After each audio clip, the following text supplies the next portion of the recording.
land of the five rivers.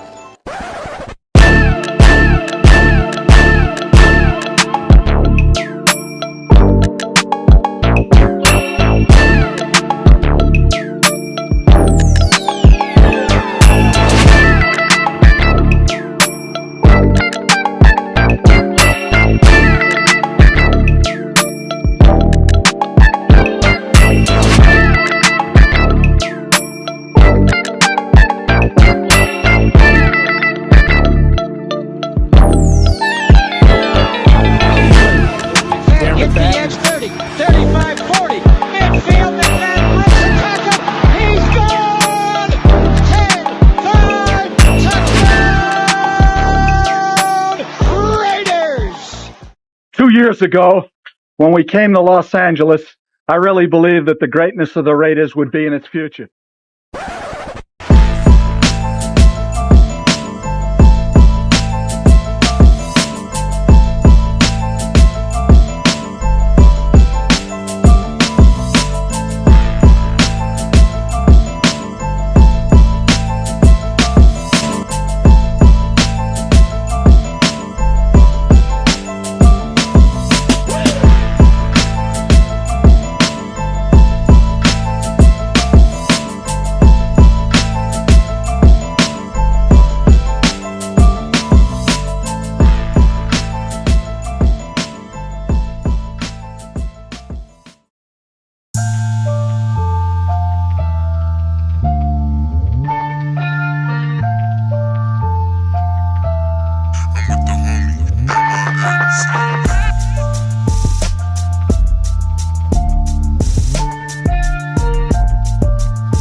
We back. You already know what time it is. Oh, you didn't know? 50-50. Welcome to the 50-50 Show with PharoahNFL and the Severe Raider, the realest show for Raider Nation. The perpetuation of the greatness of the Raiders to take a professional football team and give it a distinct characteristic that's different from all others. Make sure to clock in, like, comment, subscribe, and hit that notification bell. You already know what time it is. Make sure to clock in. Hit that like button, hit that subscribe button, hit that notification bell if you haven't already. We appreciate everybody coming through, man. We're going to have a great show, man. And Raiders, it's a really tough season, man. To say the least. But, you know, it is what it is. I guess we can put Aiden O'Connell is going to be the next franchise QB. We could put that to rest. You know what I mean? We could put that to rest. But can we? But man, I mean, it's 4 games left. You know, and I think he's gonna possibly play Monday Night Football next week against the Atlanta Falcons. So we got to keep an eye on that because at first we heard that he was going to be out for the season. If y'all missed it, the game, Aiden O'Connell got hurt towards the end of the game in the fourth quarter where, you know, it should have been roughing the passer, by the way. That should have been roughing the passer by the letter of the rule and how they ref that position. But you know what it is with the referees, man. They always be hating on the Raiders, man. But look, man, hey, man, if you haven't already, like I said, clock in, hit that like button, hit that subscribe button, hit that notification bell. We got a lot to talk about. as usual, we're still here, man. We're still going to talk about the Raiders and everything that's going on around the NFL, all that good stuff. My guy Mark in the building says first like back to back. So I know he's doing the right thing, man. He's over here on Severe's channel. Hey, yeah, by the way, we are going live on both our channels. So my guy he already know what to do, man. Night crew. Yes, sir. Mark is definitely part of the night crew, man. Man, definitely. Howard in the building, man. Yes, we can. Coach is in the building. He says, you would think, but some delusional fans still think he's one. Yeah, I know, right? It is what it is, man. You can't really. They're gonna have their opinion at the end of the day, which I'm not even gonna get into it, but I'm just gonna leave it at this. It's gonna be an inside joke, but remember, Severe, when we went to that game, and there was some fans just heckling, and they were saying all types of crazy stuff, and we were just looking at them like, bro, like, what are y'all talking about? Those are the same fans, bro. It's the same fans. Yes, the same ones. Salute to Raider Night, man. Salute Raider Nation, man. Appreciate you coming through. Michael Smith, #1 overall pick. Thank you, God, man. Hey, man. See what you did there. Michael Smith. Yeah, shout out to Shedeur. Shout out to Shedeur for sure. But yeah, man. Hey, look, let's actually take a look at it real quick, man. The Raiders currently have the #1 overall pick. Season's still not over. It's still like 4 games left. So, and the way it's set up right now, oh man, if the Raiders somehow, some way try to win a game, you know what I mean? They mess around and win a game, it could drop them. So that's how close it is. It's a lot of bad teams right now going on in the NFL. If we could take a look at it real quick. Well, you can see the Raiders at 2-11. This is where we at right now. We're celebrating the #1 pick, but that's just, man, we got to find a positivity somehow, some way. But yes, the Raiders is 2-11. They're tied with the Giants. They got the tiebreaker. I'm sure it's probably something to do with like strength of schedule. Raiders got the #1 pick. But look at this, man. They're tied with the Giants 2-11. But look at 3-8. They're 3-10. Chicago's 4-9. So like if the Raiders mess around and win a couple games, and the reason why I say a couple is because they do have a couple of winnable games. You got the Jaguars. Their situation, their season's like, look, they're in the top 5. Look at them. They're not a good team. And then the Saints. I think we were talking earlier about how Derek Carr, I think, might be out for the season, which I don't know if it's a good thing or a bad thing. I mean, you got the young QB there, but I don't know if that's going to make a difference. New Orleans season is pretty much over. I would say New Orleans might be a tougher matchup than Jacksonville because it's going to be on the road. I agree. They got a solid defense, but yeah, man, this is how it's looking right now, and you guys can see like how close it is. We've been talking about this. If the Raiders mess around and win a game, it literally could ruin their season. You know what I mean? Meaning that it would make it that much tougher to get a QB, which I don't want the Raiders to trade up and get a QB. I want them to just draft whoever they want at the position, at their current position, which they can easily do at #1. That's the beautiful thing. But yeah, man. Let's actually get into the game. Same old when it comes to the Raiders, man. They have lost 9 straight games. 9 straight games. Probably the worst team we've seen in a while. Raiders team in a while. I mean, and that's crazy to think because we've seen some bad football teams over the years. Yeah. But I think this might be one of the worst. I mean, obviously it's one of the worst, but like, I don't think it's. I'm trying to think what team is worse than this. What was last time? There's Art Shell 2.0 for Art sure. Shell, yeah. Art Shell 2.0 was terrible. Yeah. The Dennis Allen Raiders trash. Right. Yeah. Dennis Allen. I'm trying to think of the talent on the team too as well. Like, Yeah, this team has more talent than those teams for sure. Yeah, that for first sure.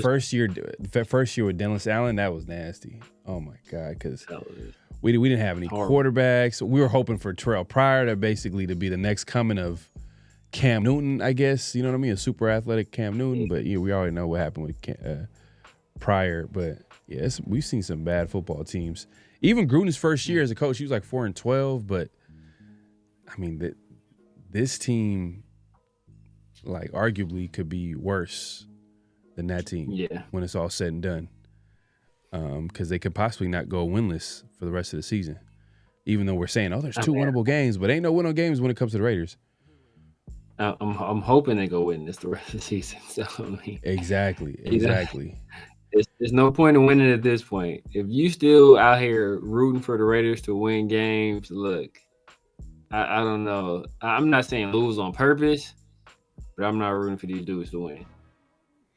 Man, shout out to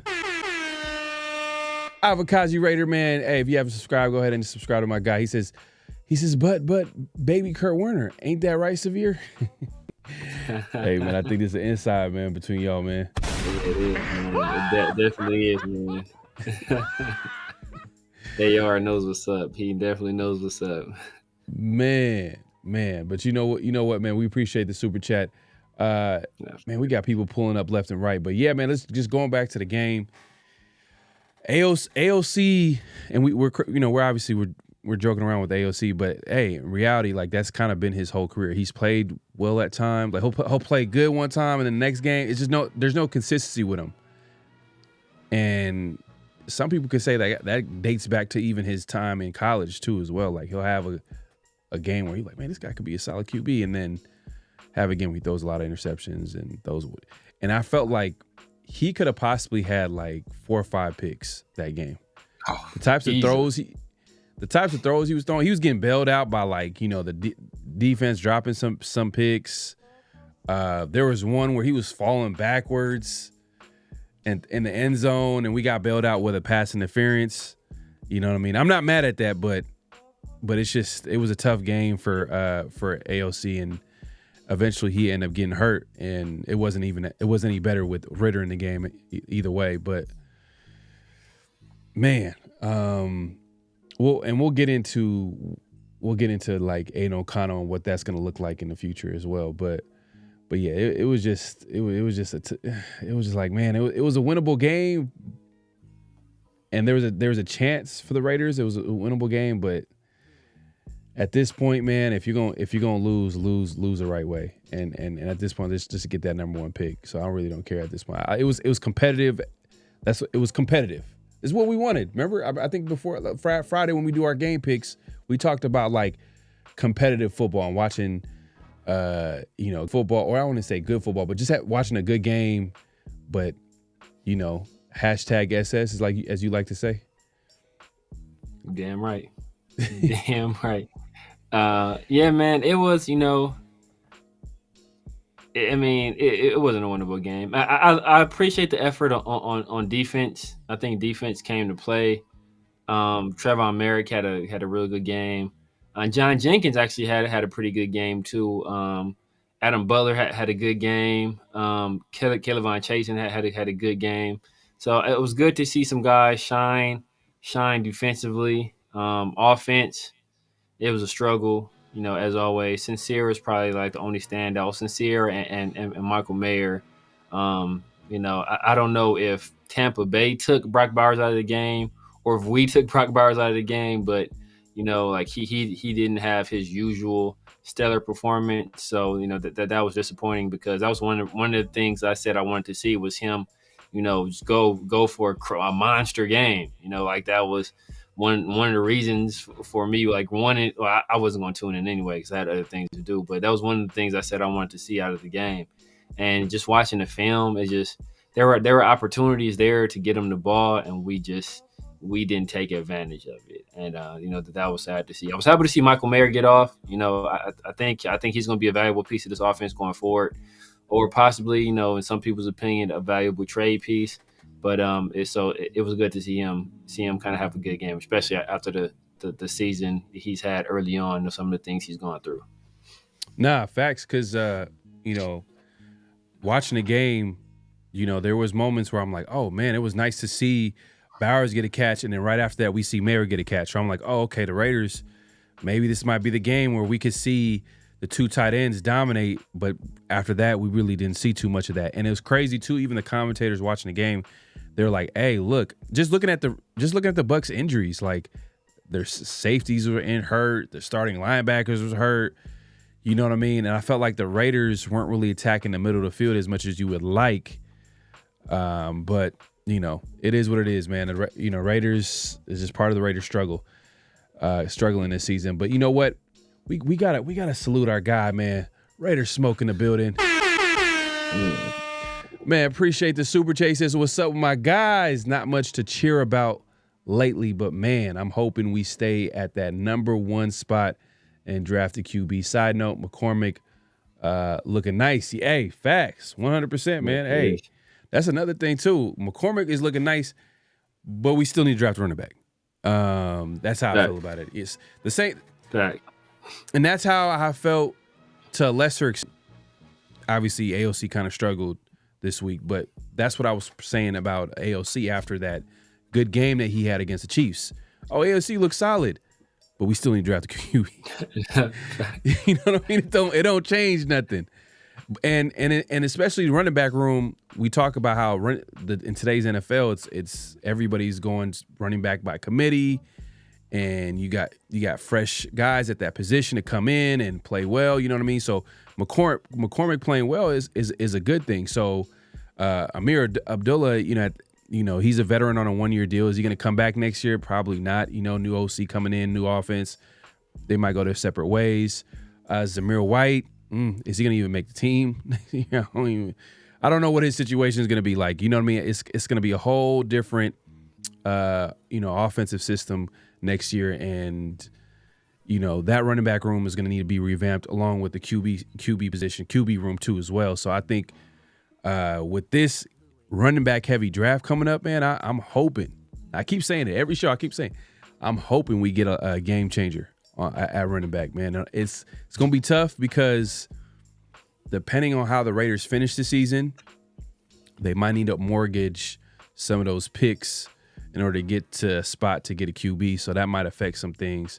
But there's so many running backs, we might be able to get one after the third or, somewhere in the 4th or 5th round. But, man, if I've been saying this, if the best player available is in the 2nd or even 3rd round and it's a running back, Raiders got to take it, man. No hesitation. You got to make that move, man. Got to make that move, in my opinion. But, that's just me. But, yeah, man, hey, Smoke, man, appreciate the super chat, my guy. Always coming through. SoCal Sal in the building. Appreciate you coming through. Chiefs. Come on, man. The Chiefs. We got some Chiefs fan in here, man. What are y'all doing in here, man? Leave us alone, man. Leave us alone. Yeah. And y'all got bailed out again. I don't know what, I don't know who, I don't know how, but for some reason y'all keep winning these games on some weird like this it's not gonna last. We all know that's not gonna last. Y'all, because it's not the team that's the hottest team in the regular season. It's usually the hottest team going into the playoffs. So just to let y'all know, man. It's hopefully some team, messes up their fortune, when they get to the playoffs. But that's just me being a Raider fan and hating.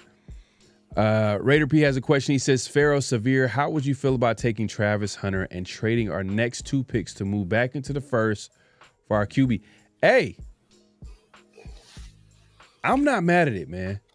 Because at least, you know what that tells me? At least I feel like the Raiders are actually evaluating the draft and they're trying to take, in their opinion, the best player available, but at the same time also understanding they need a quarterback and they're going to get it. They're going to get it on their terms.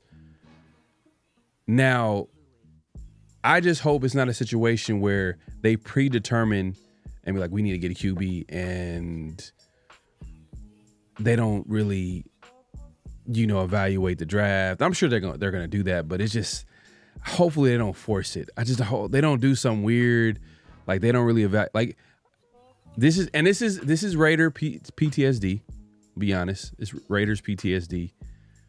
with Jamarcus Russell and how that whole situation happened. This is years ago, but that's where it's looking. The Raiders are going to have a number 1 pick, and it's going to be the first number 1 pick since when?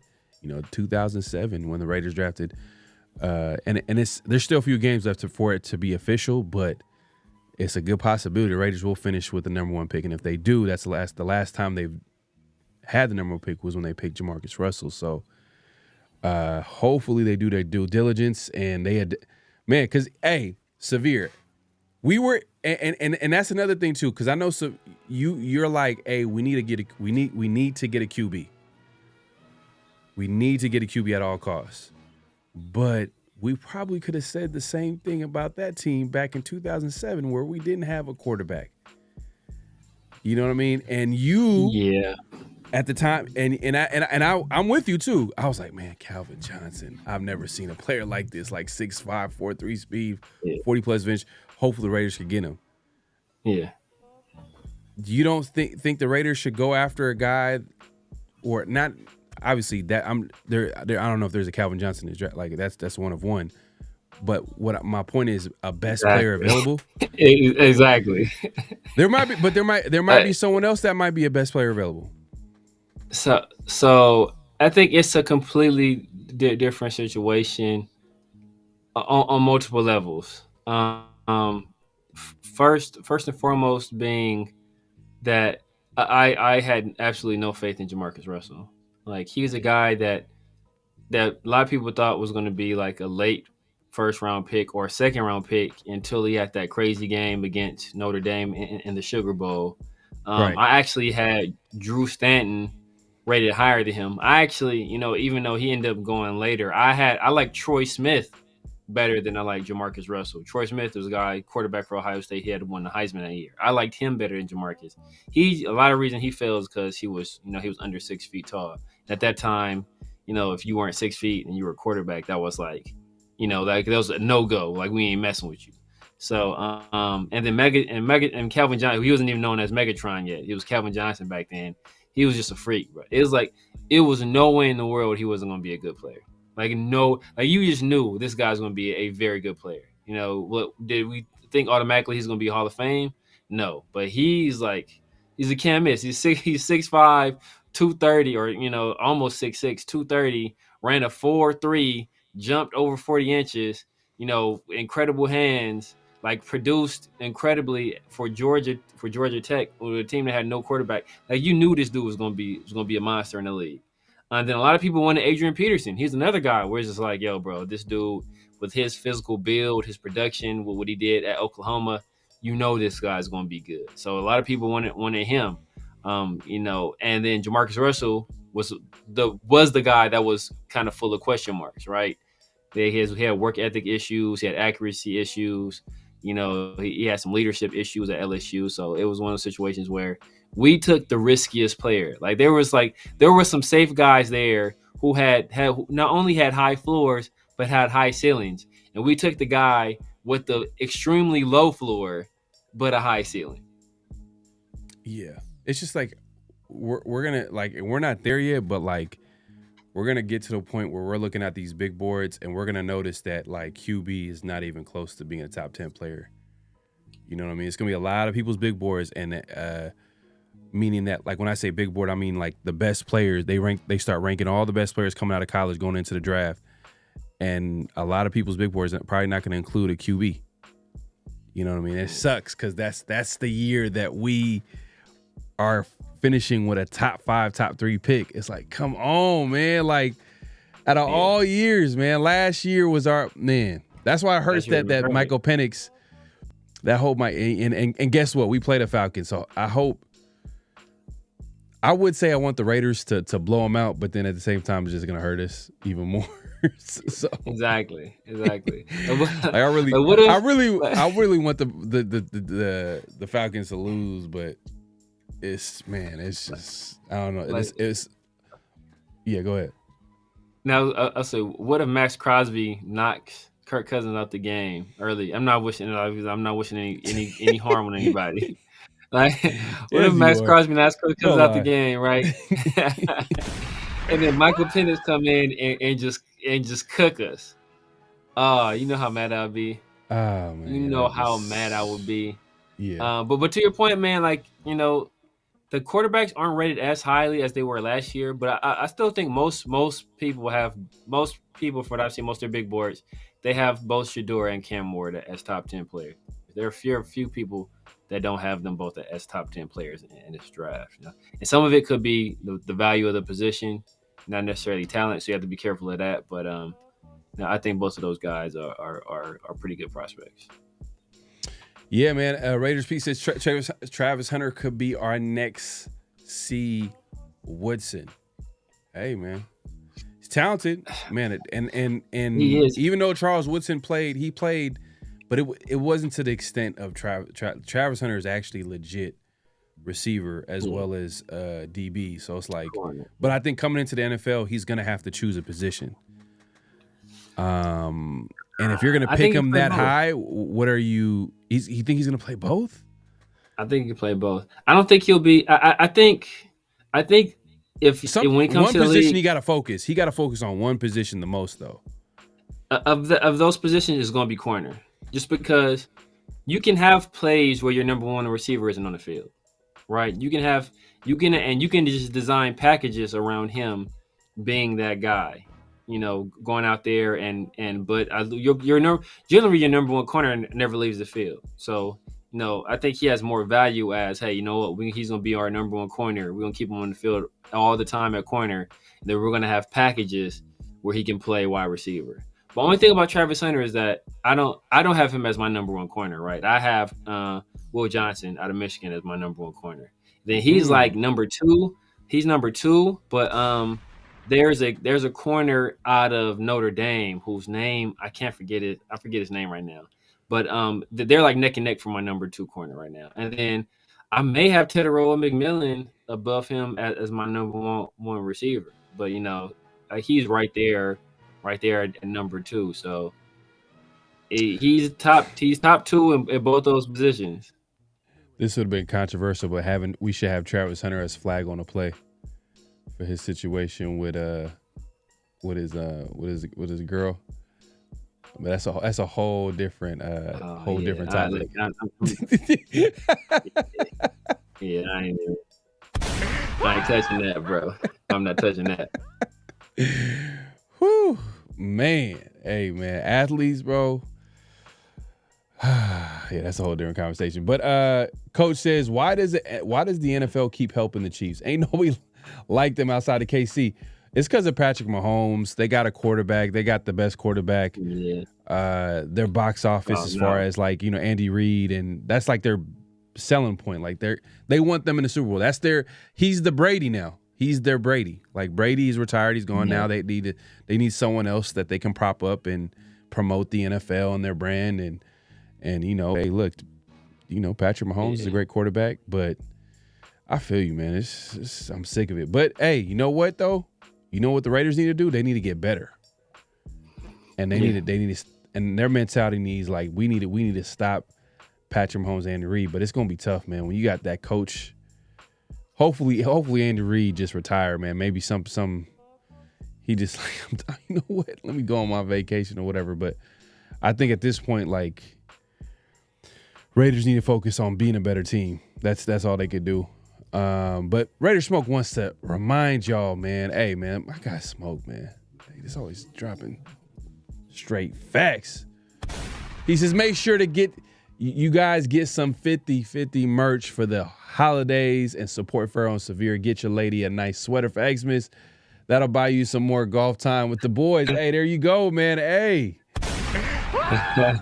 Hey, the link is in the chat as well as in the description if you guys watching the replay.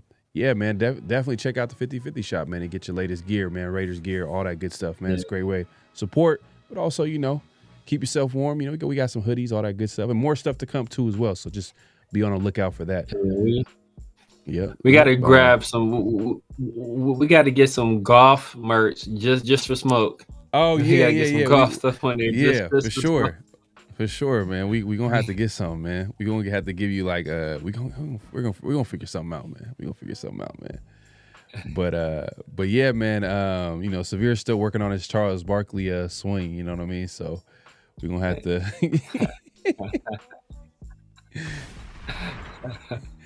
Nah, I'm just playing. I suck at golf, man. I right now I gotta get. It's gonna take time. It's gonna take time for me to get on that golf course, but yeah. Now, Telesco won't get off the board. Fill another 3 solid picks and 2 solid free agents in Telesco recipe. Yeah, but Raider Pete, you know what's that has me thinking a little bit more now. The fact that Tom Brady's in the building. Tom Brady being in the building kind of changes things a little bit. Like, it's not just going to be Telesco. Telesco was the guy making picks last year, but is he going to be just the guy making picks this year?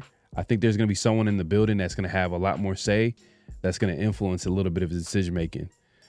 And he's going to have to, whether he admits it or not, or whether the Raiders admit it or not, like, hey, if Tom Brady says we need to get this guy, Mark Davis is going to co-sign, and Mark Davis owns at least 40% of the Raiders, and he signs the checks, and he'll fire you if you don't follow. Let's keep it real. Let's be honest. Shedeur will be nice on the Raiders. Yeah, he would. He'd be solid for sure. Yeah. Prayers for Randy Moss. Hey, what's going on with Moss, man? What's up with Randy Moss? I don't know, man. I know he stepped away from like broadcasting and stuff for some health issues. Randy Moss was at one point my favorite wide receiver. There's no love lost between Raider Nation and Randy Moss, but we got at this time, a man's health is at stake. So it's nothing but the best for him and his family. Yeah, no facts. Salute to Leo, my guy, man. If you haven't already, man, go ahead, make sure to go over to his channel, man, and subscribe to my guy. We got guys doing big things, making moves, man. And I obviously cop his merch, man. The dude's, man, he got some dope merch too as well, man. So definitely cop some merch from Leo. Yeah, for sure. Yeah, man. Hey, hit that like button for sure. Yeah, clock in. It's like we like to say in the channel, man. Clock in, hit that like button, hit that subscribe button, hit that notification bell. But yeah, like I said, man, we really not gonna get too much into the game. Too much. Be honest with you, like it's come on, man. 9 straight losses. Yeah. At this point, we're not gonna really overthink this one. It's just Raiders lose. Just not. They found a way to lose. The defense made some plays to keep them in the game. AOC wasn't the Chiefs. Right back. Yeah, he wasn't the same AOC. Yeah, the offense gave it right back. Literally. Like literally. Yeah. There was, after the Kelvin Chase and interception, Kano comes right out and fumbles. That's another thing too. We I think we got to double down on this, man. Chase Young needs to be signed. We got to sign this dude. This dude, bro. And I think teams are going to be noticing too as well. Like because he's still young, so he could probably get a solid contract if someone wants to take a little gamble. But I think the Raiders could probably get him on a cheap, bring him back for another year. And if he's able to put another year of production, he probably could get a good contract. Especially pass rushers, they get paid. So. Yeah, I think he's like 20. I think he's like 20. I think he's like 25. I think he's younger than Aiden O'Connell. He's like 25 years old, man. Man, definitely. And that interception that was a crazy athletic play, bro. Especially for somebody with his measurables. Like that was a crazy play to tip the ball. I didn't jump back and had the hands to catch it like that. That was a super athletic play, man. And then unfortunately, get the ball right back as Aiden went out there and fumbled. It was a frustrating game to watch, man. Frustrating game to watch. I'm gonna pass this to you, man. I have a reaction to it, but I'm gonna let Severe do this one, man. He says, "Evening." Kevin says, "Would you trade the first pick and next year's first for Penix?" Hell no, man. Hell no. I'm not at this point. Hell no. Hell no, man. Like, I'm taking a quarterback that's there. I'm taking Cam or I'm taking Shedeur. I personally have Penix rated higher than both of them, but not so much to where I'm trading this year's first and next year's first for him. I'm not doing it. Yeah, I'm not doing it either, man. Because at this point, Penix is 26, 25, 26? No, he's 20. He's 24. He's 24. He's 24, but he's about to be 25. You know what I mean? 25, yeah, he will be 25 next year. And like, hey, look, like, come on, man. Like, I just feel like that's not good business, man. Because you're not. It's not like Penix. Well, you know what? That's actually a good question, Kevin. I appreciate the question, because just think about it this way: if you just rewind, right? If we just let's just rewind real quick, man. Let's just go all the way back into April, and it's the 2024 NFL draft, and the Raiders have the 13th pick, and number one pick, the Bears drafted Caleb Johnson. And then the Raiders are hearing some rumblings that the Falcons might trade, so they might end up getting a QB. Let's say they had a little bit of foresight. They had some clues to make them believe that Penix would get drafted early. Would you be aggressive and trade up to get Penix? You would in that situation, but that's because you don't know where you're going to be picking next year. So that pick can fall anywhere. Right now, you're first overall. Right. So being that first overall, that's extremely valuable. So like that's why the situation is different. Like it's not a situation. It's a known commodity what your pick is. That your pick is the number one overall pick. Hey man, you know what? Hey, that's a great question, because now like think about it too. All right, because I know what you're gonna say if I ask you this. Who would you rather take, Cam Ward, Penix?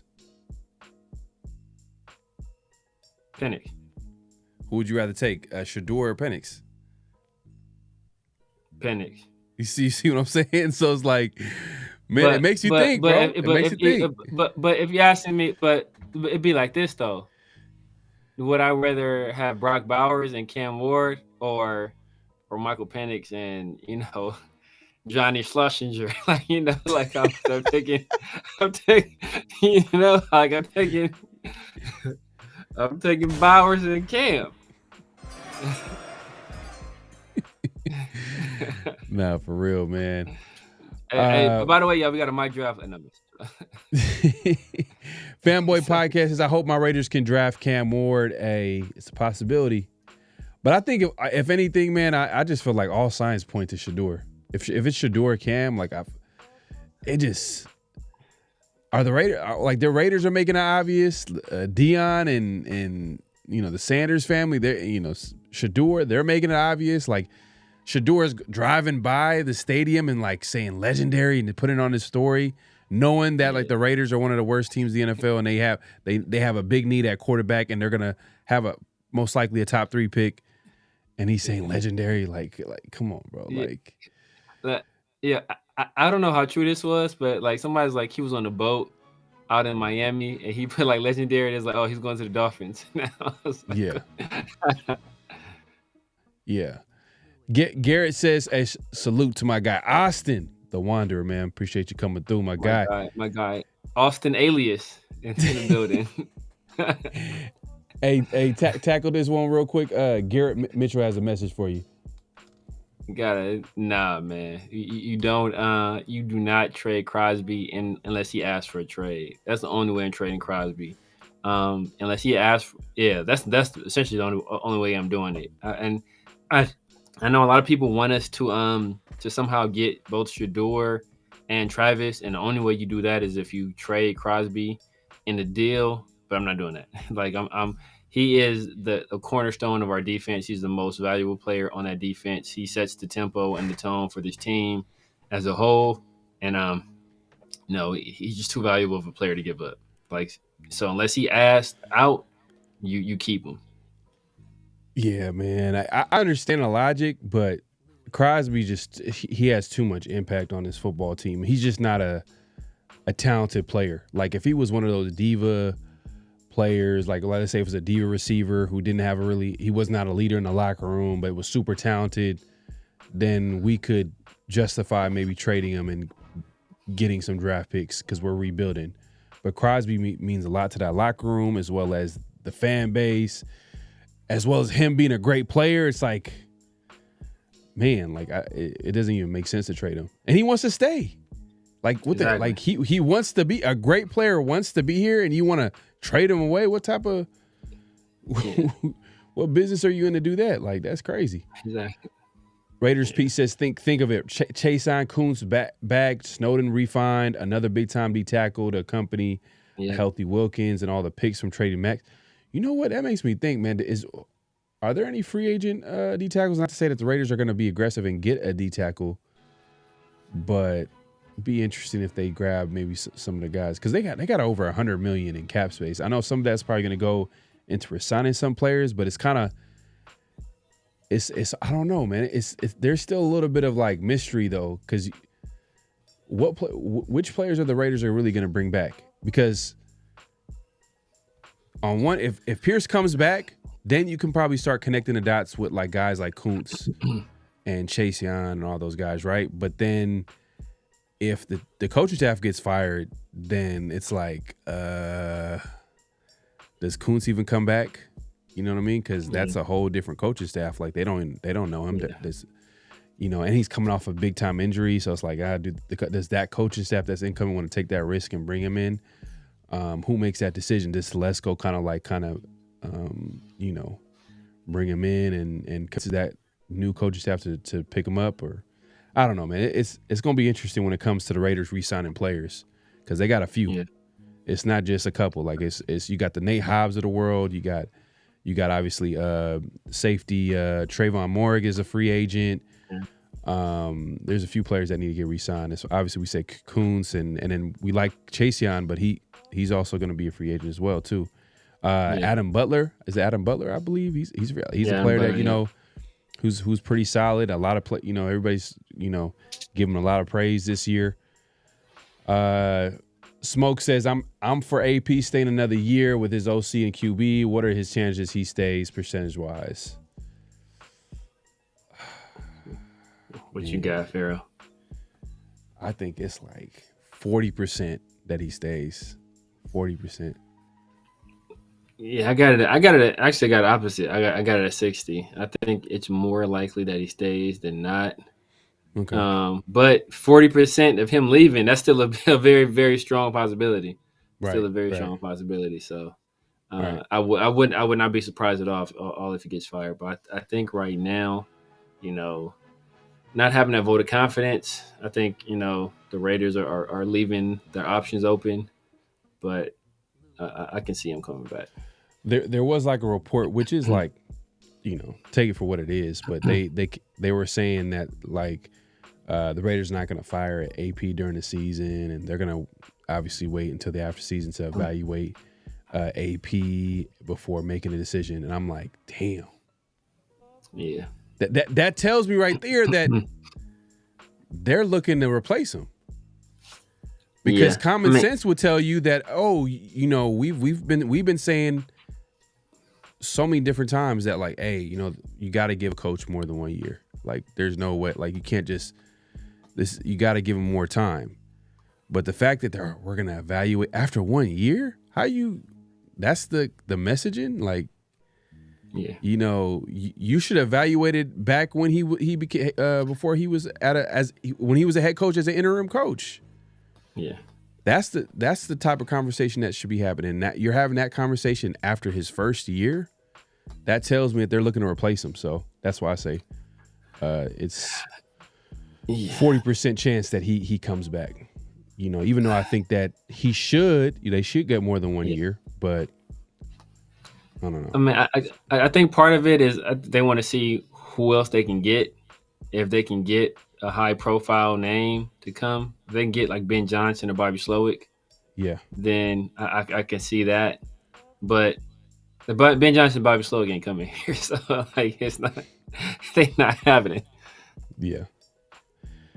Yeah, man, you're right about that, man, because it's like they're gonna have their choice of litter, man. They're gonna be looking at every coaching vacancy, and they're gonna and there's a possibility that he stays because he's done that before. Like he will wait. He's patient. He's not gonna take any job, which I respect, but it's also risky on his part because if like let's say the for whatever reason his offense struggles, they deal with injuries or the Lions struggle, then that a lot of that buzz for him to become head coach lose a lot of steam. You know what I mean? It's a year-to-year league at the end of the day. Yeah. So, but the Lion, man, he's super confident. He's betting on himself. So we'll see. I called it out. I said, hey, look, and I think I don't know if someone said it in the chat, but if for whatever reason I can see this possibly happen too, if Zach Taylor gets fired for the Bengals, just be on the lookout, man. I think is there OC? Easy. Ben Johnson's gonna hop on that fast. No matter if the Lions win the Super Bowl, he's like, I'm gonna come back until the job is finished. Like he ain't. Once he sees Joe Burrow is available to coach, man, that's every coaching candidate is gonna want to go to the Bengals just because of Joe Burrow, because he's literally a top 5 QB. So yeah, fact. But Jason Taylor says, what about Raiders trading for Aaron Rodgers? Nah, I'm good on that. Jason Taylor, I think he's trolling. He got to be trolling, bro. Come on, Aaron Rodgers can destroy 2 teams. Come on, man. And he's trash now, so it's like, bro. We're just gonna have to give you the wrong answer, wrong question, wrong everything. Come on, man. And you know it's gonna be interesting too. This might even make, I don't know. I'm just guessing. I'm just like making this prediction. But there's gonna be a documentary coming out on Aaron Rodgers on Netflix, and it's gonna talk about Aaron Rodgers off the field and how he's a completely different person and him on the field and stuff like that. That documentary could tell a lot about who Aaron Rodgers is, and it could possibly make teams be like, you know what, Aaron, it's cool, man. Man, you know what, we'll be drafting a QB. Exactly, bro. No, fact. Might make the Jets do that. The Jets might be like, yeah, but we drafting the QB. Sorry, brother. Right, man. But hey, let's move it along, man. Hey, man, it's that time, man. It's flag on the play. Offense. He was giving them the business. So if we want to give the intro to this first flag on the play, Severe, let the people know. Yeah, anybody who saw the game, they saw the play where, Aiden O'Connell got pushed in the back. The defender took at least 2 steps. The ball had already been released by Aiden. He got pushed in the back, and unfortunately, he was subsequently injured on the play. Ironically, the flag on the play involves a play where there should have been a flag on the play, and there wasn't. Right. So here's and O'Connell looking like he got diarrhea on that car.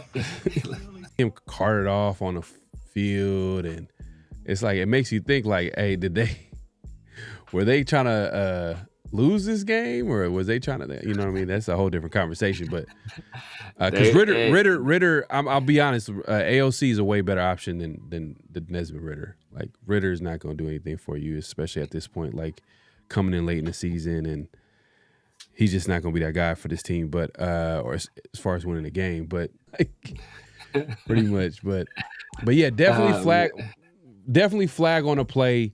This is easy roughing the passer for sure. Yeah, no doubt about it. I mean, I think I'm talking to you offline. Like, so in live action, it doesn't look as bad. It still looks late, but it doesn't look as bad. But me personally, I wouldn't want that call made on any quarterback. I wouldn't want that to be roughing on any quarterback. Like you're running outside the pocket, like I should be able to hit you. But the problem is that 99 times out of 100, they're going to call roughing on that play. Even though I don't think it's roughing. I think I should be able to hit you. If you're out there running, I should be able to hit you. They're going to call on everybody else, but they didn't call it for us. I think that's BS. Right. No, I hear you, but the letter of law, man, hey, they call that all the time. And the fact that like they didn't call it there was kind of suspect, but like I say, you already know what it is, man. The Raiders in the league, man, we've had a really troubled past when it comes to like calling the plays when they're supposed to be calling it. But it is what it is. But definitely flag on a play on the refs. On the refs. Flag on a play on the refs for not calling roughing the passer. But also flag on a play the fact that like they carted him off the field. They made it seem like it was like they made it seem like it was like career-ending injury. Like and it was just a bruise. Like come on, that's like Paul Pierce. Paul Pierce, that's what I said. He had that diarrhea face. He's being carted up, bro. He had that diarrhea. But if he would have been out for the year after that, bro, I would have lost all respect for Aiden O'Connell, man. I could never respect you again as a football player. If this took you out for the year, bro, I can never look at you the same again, ever. Yeah. Well, like if you notice though, like before this play right here, he did get hurt, and it was basically man. Hey, but we not done yet. We got another flag on the play, and this one is about the Eagles and their issues in their locker room, and Jalen Hurts, AJ Brown, Brandon Graham, and this clip right here is Brandon Graham kind of like getting a little bit too much details of the locker room. And it's funny because you're the one who you sent me this clip, and I'm like asking you like, hey, did they talk about this like in public? Like how did they? Why is he talking about this? Like it's interesting. So I'm gonna go ahead and play the clip, and y'all can tell me what y'all think, man. Let me go ahead and play this clip here. The person that's complaining need to be accountable, and I'm just being honest. You know what I'm saying? Like, and he know this. I don't know the whole story, but I know that one is trying, and I mean, 11 could be a little better with how he respond to things. They was friends before this. It's like, man, but things have changed, and I understand that because life happens. But it's the business side that we have to make sure that we don't let the personal get in the way of the business, and that's what we got to do better as right now, because we know it's an issue. Everybody's seeing some things, but we need to be able to talk things out as men. You know what I'm saying? But we need to let personal stuff go and let's get right for this game, because man, it's like a lot of stuff. Most of the time, it's just a conversation that just need to be had. But the person with the problem gotta want to talk to the person other than others. Okay. That's all I'm saying. The person that's complaining need to. So this definitely flag on a play on Brandon Graham just for letting this out, just because like this wasn't something that was already out there. Like, so he's kind of letting the media in and letting them know how like serious the issues with Jalen Hurts and AJ Brown are. But it's funny though, because he's like, you can't let the business get in between the personal, but if you think about it, this is on his show, because it said the Brandon Graham Show. If you notice this on the top, it said on the clip, it says the Brandon Graham Show, and he's letting out what everything is going on in the locker room. So he's kind of letting the business dictate, something that if he wasn't doing the show, he probably wouldn't have said. So It's a big. I'm sure like he has his own show, so then he wants people to watch it. So I'm sure he wants to like give them a little bit more insight, which I respect. Players have a lot of insight. They play the game. They're around they're around so much stuff that happens around the league and the game and yada yada yada. But he's still playing on that team, so it's a very slippery slope when you start talking about details of the quarterback and the receiver, especially AJ Brown and Jalen Hurts. And AJ Brown, like I said earlier for the show, I was like, AJ Brown got to be top 3 diva receiver in the NFL. I mean, who if you had your top 3 diva receivers right now, if you had to rank them, or just in any order, just who would it be? Top of the dome. Stephon Diggs. Okay, that's one. Oh, diva. I mean, he's not in the league, but Michael Thomas. Technically, he's not on the team though. So I gotta take him. He's not retired, so I guess yeah. He's not retired. But he's not even the same player though. It's just like, come on, bro. Like, is it this? I mean, yeah, but I guess right. I want Devontae. Devontae. It's Stephon Diggs, Devontae, AJ Brown. I think those are the three. And Devontae, and I'm gonna put this out there, and we'll get back to. I want to hear your thoughts on the clip. Devontae is honorable mention too, flag on the play, but it's just he's so easy every week we could put him on there, but he's over here still talking about, if I had to do it over again, I still would be traded to the Jets. Like, bro, you don't know what I was going through, but I was gonna make that flag on the play, but I don't even want to talk about that bum no more. He's over there losing, looking like trash, So we got a third round pick out of it. I'm happy. We got a third round pick out of it, and we got some cap savings. I'm cool. So I'm all good with that. Yeah, no, facts.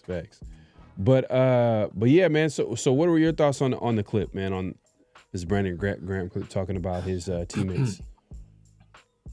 Yeah, man. As you said, I mean, the preface. So if people don't know kind of what happened, the Eagles, and this is why AJ Brown is a diva in this situation, right? He put a Devontae where I was about to say the Raiders won, but that didn't happen. But the Eagles won the game. But I think Jalen Hurts only threw for like 100-something yards in that game, right? And then they asked AJ Brown after the game, where does the team need to improve or something like that? And he said passing, which is kind of like you taking a shot at Jalen Hurts. So people kind of assumed that is there people were asking, is there a rift between him and Jalen Hurts because he seems like he took a shot at him after the game, and then it's Brandon Graham kind of addressing that question. But it's one of those things, man. You kind of leave that in the locker room, right? AJ Brown, he's mad. He's not getting his numbers. AJ Brown has also been hurt a lot this year too, so that's part of the reason why he's not getting his numbers. But the passing game hasn't been what it should be. But that's stuff you handle behind closed doors in the locker room, in team meetings, or you handle one-on-one. You don't put that stuff out for the media, as media fodder for them to talk about. And as you said, it could have been a situation where, hey, you know what? Bring some attention to my podcast, right? They got this exclusive. I'm putting this out there, and everybody's gonna, hey, well, where did you hear that? At the Brandon Graham podcast. So it's driving traffic to his show, but at the end of the day, man, that's stuff that gets handled by men behind closed doors, not over the airwaves. Yeah, man, I agree 100%. Man, definitely flag on the play. We could talk about so many different flags on the play. Like I said, honorable mention Devontae Adams, but we're tired. We're tired of talking about Devontae. But, hey, man, salute to everybody pulling up. Make sure to clock in, like, comment, subscribe, hit that notification bell.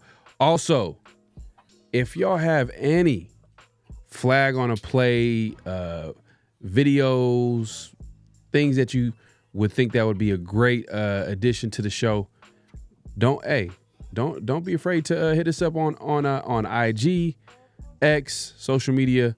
Let us know. We'll check it out, or even leave a comment just letting us know, hey, y'all should include this on the next show. This is definitely flag on a play, and we'll consider it, and we'll shout you out too, and put it on the show. But we appreciate everybody coming through. Let's get into the chat real quick, man. The chat is going crazy. Bill, I know. Why on earth would we trade Crosby? I know. I think he was trolling. He had to be trolling, man. That's just, come on, man. Ray Max to get come on. He's trolling. You got to be trolling. I can't even. Yeah. Austin the Wanderer, my guy, says, I think the Raiders should consider Travis at 1 and trade back into the late to grab Allar. Hey, you sound like, man, shout out to Ray. Ray. He this is what I'm sure and if he's watching, I know he's watching, this is his plan is to grab Allar, but I don't think they're gonna do it, man. I think Telesco is gonna there's too much pressure on Telesco to make that move. I respect it though. If Telesco doesn't take a QB with the first pick or first round pick and takes a Travis Hunter or whoever the best player available is, I would actually respect it, just because I'm sure with all the pressure in that building, with with like, I'm sure the owner, Mark Davis, Tom Brady, everybody in the building, and he does it his way, I respect that. I would respect it, but I'm not sure. I think they're going to draft QB first. Even though I like this, I kind of like this because now you still get a great player. You get a great player because we've done it in the past, and our best draft ever. Well, not ever. Let me rewind real quick. Our best draft in the last, I don't know how many years, was 2016. And we took the best player available, and it was a position of need too, because we needed a pass rusher. We got a Khalil Mack, and we ended up getting Derek Carr in a second. True. But that was also the quarterbacks in that class were super weak though. Like And Blake this Bortles, draft is questionable too. but these guys are way better than like Blake Bortles. He is disgusting. Come on, That's disgusting. Blake Bortles. Come on. Oh So it's God, like, that's bad. And it's a different situation, man. And that class had Jadeveon Clowney, Khalil Mack. Like, like Travis Hunter is a great prospect, but like our need for quarterback is extremely high, and these quarterbacks are way better than the quarterbacks were in that class, in my opinion. So I'm going quarterback, man. I'm going quarterback. You said you're going quarterback? Yeah, I don't know, man. I wouldn't be mad. I wouldn't be mad if we got a quarterback. I'm just saying, like, I'm just throwing it out there because we're gonna have a whole lot of time to think about this and talk about this. It's literally our offseason is happening during the season. That's the season's over for the Raiders, so we're gonna be talking about this left and right. Aaron is in a dark place. Facts. Yeah, I don't know. I think that documentary is gonna make him look bad. Or it's going to not make him look bad, but more it's going to scare teams. Yeah. I think it's going to be like, this dude. Like, he's a weirdo. Because he's in his 40s. Like, you know what I mean? Like, he's not a Tom Brady. He's not like a Kobe Bryant. Like, I know Kobe played basketball, but or a Peyton Manning, like where they completely immerse themselves to the game. Like, Aaron Rodgers, as soon as the season's over, he's doing his own thing. He's doing what Howard is saying. He goes to his dark place and ayahuasca. Yeah, ayahuasca. So it is what it is, man. But yeah, definitely pass on Aaron Rodgers at this point. And especially if you get an Aaron Rodgers at this point, your old line has to be like spectacular. You're gonna have to invest. Like Raiders are gonna have to spend like I don't know how much. But wouldn't that be ironic though let's say if the Raiders let's say if the Raiders did get Aaron Rodgers, wouldn't that be funny? If we got Aaron Rodgers and Devontae is with the Jets. And Devontae is still with the Jets. We should do it just for that. We should do it just for that. Oh man, that'd be funny, man. Like what if we brought in Aaron Rodgers and Derek Carr to back him up? Just like, as I see the hat, we're both Raider fans. Chance? We're both Raider fans. Would you rather Shedeur Sanders or Cam Ward? I said Raiders end up with one of them. I like high upside, but I understand why the Raiders would go with Shedeur. It's probably like a safer option, probably better pocket passer at this point compared to Cam Ward. And then the Cam Ward, he's a little bit reckless with the football, a little bit, and there's going to be some growing pains. And Raiders, recent history, QB development, I'm not sure if that's their thing right now. I mean, I don't want to speak on that because if they get a great coaching staff, then everything goes out the window. But I'm just being a pessimist when it comes to that. So I can understand why the Raiders would want to go with Shedeur Sanders, a little safer option. But it's just the fact that I can't give you a 100% guarantee. Like, man, we need to draft this guy should tell you everything you need to know. It's like it's tomato. It really doesn't matter. I think the Raiders, because there's so many other better players that you can get at that spot. It makes you question the pick a little bit if you pick a QB at number one. And that's crazy that I'm saying this because I'm the guy during the offseason. I'm like, hey, we should trade for who's backup QB for the Lions. That should have been Hendon Hooker. We should trade up and get Michael Penix. We should find. I'm over here trying to figure out our quarterback position because I want to say improve because I know that if we go into the season with AOC and Minshew, our season's pretty much it's done for. Like our chances of being successful it decreases. We're not having a quarterback. But man, I just don't want. I'm just nervous about this top pick and the Raiders taking a QB, and it's just you just mentioned you compared,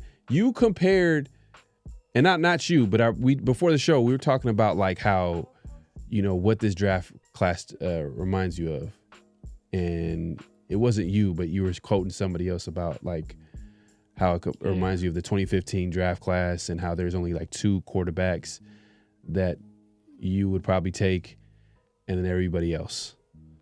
Yeah. And then you compare it to 2015 and you start thinking like Jameis Winston and Mariota. Like, damn, man. Yeah. Man, that's tough. That's tough. Bone bruise equals diarrhea theory. Oh, this is what you were talking about early? Yeah. But to answer Chance's question, I'm taking Cam Ward. The stronger arm, bigger guy. Mm-hmm. He has a escapability. He has a flair for making a big play. And he's a guy that he can throw from multiple platforms, different arm angles. So he's the guy I'm taking. But Shedeur is the safer of the two. Sure. Oh man, hey, we gotta get this dude out of here. Whew. Yeah, let me. I'm gonna have to. I don't usually do this, but you gotta go, brother. You gotta go. Yeah, Charger fans feeling themselves, even though they lost last weekend. But you coming in here acting reckless, then you got to go. you got to go. You make sure to clock in if you haven't already. Great minds. Yeah, for sure, man. Hey, like y'all, and we're gonna have Ray on soon, man. We're gonna get him on soon too, as well, man, because that would be a great conversation. Right. That's the psychological repercussions. Yeah, Daniel Kim. I was about to say ashwagandha. That's the way you spell it. Ashwagandha. He says hilarious. I said because ayahuasca. He spelled it ashwagandha. Ashwagandha. That sounds like some synthetic weed or something like that. Yeah, but Daniel Kim, he says could have bad psychological repercussions. Psychological repercussions from what I've read online. Oh wow, damn. That ends Aaron Rodgers' career is ashwagandha. Exactly right. He taking the echinacea, it messed them all up. Oh man, hey man. Fear Raider says there are a number of videos breaking Sanders throws down by scouts, and they say he's best available QB at top of the draft. All Sanders' issues are mechanical and can be fixed. Okay, so you're a Sanders guy. Okay. Yeah, I mean Sanders has physical limitations. Like he doesn't have. But do you see Sanders as like a top? Can he be a top 5 QB in the NFL? Do you see that happening? Like with his talent? I don't think. What's his ceiling? What's his ceiling? Like, is he a top 15? You know what I mean? Like, which is nothing wrong with that. Nothing wrong, but like, damn, like you get to pick a QB at number 1. It's like, yeah, I don't think he can. I don't think he can. I think somebody. I think Sean Johnson said it earlier, and honestly, I would kind of change it a little bit. I think his ceiling. I think he's like Geno Smith. And I think Geno Smith has a bigger arm than he has, right? But I think he's a guy that he's not really a run around the yard type of guy, but he can be a point guard. He can and Geno Smith he's thrown for a lot of yards. I think at one point he might still be leading the league in yards right now or passing yards right now, but he's not a guy that's going to like make the big play or do that on a consistent basis or will you to a win. I think some of like people like to say Shedeur is CJ or he's Joe Burrow, but I don't think he throws with near the same type of anticipation that they throw with. I don't think he has the same kind of touch that they have. He does have good touch, but I don't think it's to the level of Joe Burrow or CJ Stroud. And I think both of the guys actually have stronger arms than Shedeur, in my opinion. So, but I think Shedeur could be I think he'll be a good solid quarterback. But he's going to be a guy that, is he going to be like a force multiplier where he makes everybody around him better? I don't think he has that kind of ability. Roger Speaks says Lions rebuilt perfectly, and they did that by not focusing on a QB in the draft. They're winning with a washed QB. What? But he put it in quotations marks, so I'm sure he's just probably what everybody thought when the Rams traded him to the Lions. They're Jared Goff, he's a bust, number 1 pick, got traded. You know what I mean? He's not a guy that's going to win it all. But they do have Jared Goff. That's why everything's working, is because Jared Goff is playing really good football. Exactly. He's playing his best football of his career. MVP candidate, you know what I mean? If you want to throw it in there. Lions are one of the best football teams in the NFL, if not the best football team in the NFL right now. And, Jared Goff is a part of that. So look, you made this point earlier, Severe, for the show. We were talking about Brock Bowers. Brock Bowers is having a historic season. He's breaking all types of tight end rookie records, tight end records. The dude is making plays left and right. He's arguably the best tight end in the NFL. You can make that argument. You can make that argument that Brock Bowers right now is the best tight end in the NFL as a rookie, 21 years old. He's the best receiving tight end for sure, without a question. Right. And the Raiders are 2-10 or 2-11. Exactly. Exactly. You know what I mean? It don't matter unless you got the QB. Man, when you don't have a QB, when Raiders, if the team doesn't have a QB on the team, they do. Yep. But if it ain't a above average QB, it just, or at least average. We don't even have an average QB. Exactly. Because Minshew below average, AOC below average, Ritter below average. Last year, Jimmy G below average. Yeah. Even the year prior, the way Derek Carr was playing, below average. Yeah. You know what I mean? It was one of his worst seasons that I've seen from Derek Carr this last year with the Raiders. Especially when you think about all the talent that he had around him, and you can speak to that was McDaniels and that whole situation, but still, he didn't play well. But yeah, man, the Raiders, they got to draft a QB. I mean, who's going to be available? If the Raiders had to pick up a QB in free agency, I got to actually look at that. Let me pull that up a little bit. Derek Carr. Nah. Man. Derek Carr. Look, people co-signing it. They say exact lines built on key positions, not worrying about one single man. How many years have we been chasing this QB fantasy? What are you talking about? When have the Raiders drafted a QB in the first round or the second round? Exactly. We drafted AOC in the 5th round or 4th round. Well, the highest we've drafted a quarterback since 2014 was the 3rd round in Connor Cook. So the last time we drafted the first round quarterback was 2007. And that was and before that, the last time we drafted a quarterback in the first round was Todd Marinovich in the 90s. So we've Like we haven't focused on quarterback at all. Not in the draft. That's the one place we haven't tried. We tried every other way. That's the only way we haven't tried yet, right? So, it's been damn near 20 years. It's been since 2017, right? That's 17 years ago. It'll be 18 years come the draft, right? There are people that are grown ass adults now that have never seen the Raiders draft a first round quarterback. They weren't born when we did it, and they're going to be adults when we do it again. So it's time to make a change.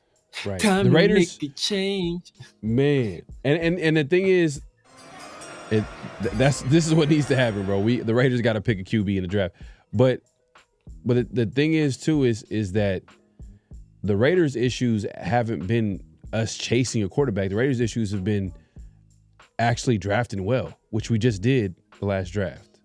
You know what I mean? Like, and if we're able to build off that yes, we understand how like the impact they can have on the football team. But man, when you don't have a QB, imagine the Lions without Jared Goff. Imagine the Lions with Minshew.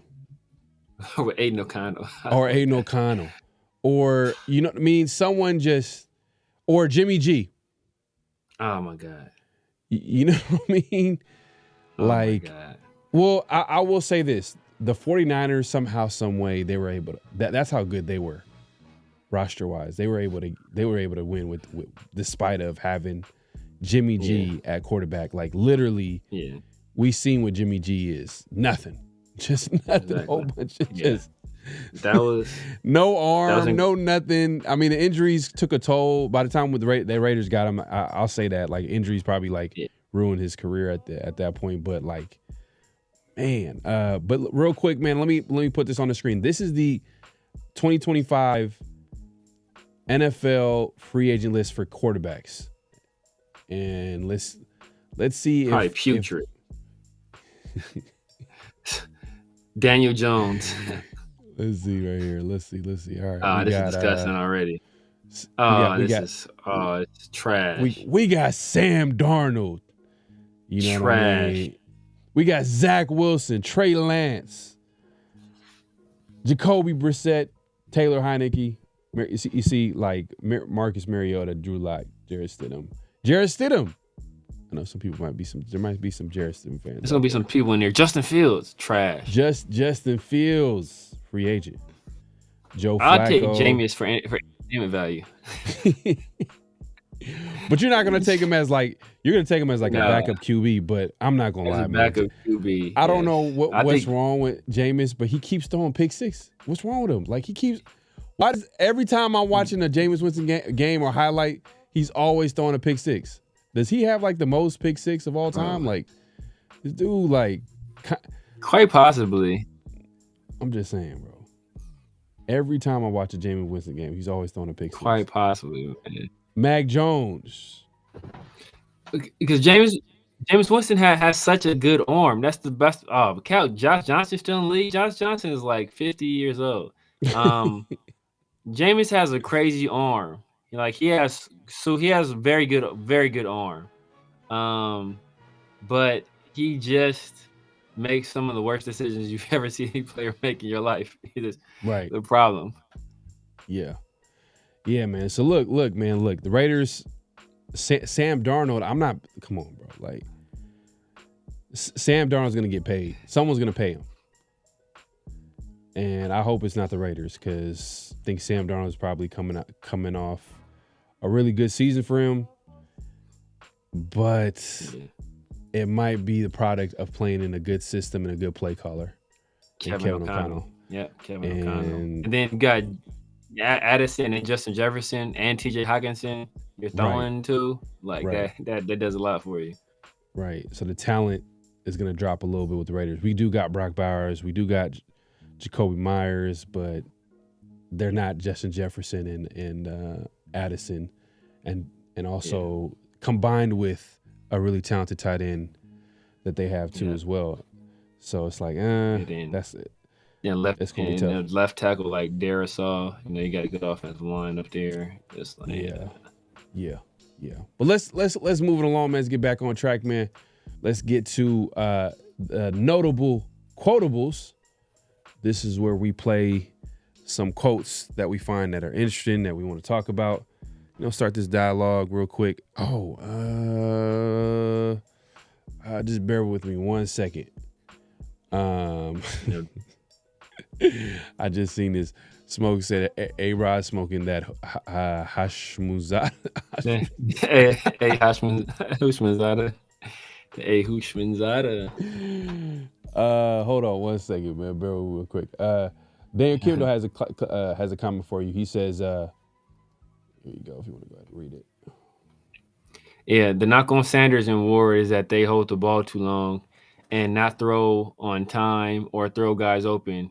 Can be learned, but have to unlearn bad habits. Yeah, I mean, that's even more so, especially holding the ball too long. That's an even bigger problem with Shedeur. People talk about all the hits he takes, and some of that is offensive line play because Colorado hasn't had the best offensive line. And I will give Shedeur that on one thing is that he's tough as nails. Like he's taking a lot of hits, and he gets right back up. Gets right back to the huddle. And gets back out there, and he's willing to take those same hits on the next play. So I'll give him that. But he does hold the ball too long. He also has played with an elite talent in Travis Hunter, something that Cam Ward hasn't played, right? His best receiver is Xavier Restrepo, and he's probably a second or third round pick. He's small. He's like 5'10". He's a small receiver. He's not super talented. I think Dante really likes him, though. Dante thinks it's the other way around. Dante thinks Restrepo is bailing Cam Ward out, but I don't think if Restrepo was playing with any other QB, he'd be putting up the numbers he's putting up. Yep. So, getting back to notable quotables, man, here's the first clip. Richard Sherman had an interesting take on the AP situation, which I could see. I can kind of agree, but let's go ahead and play this clip real quick and let us know what you guys think too as well.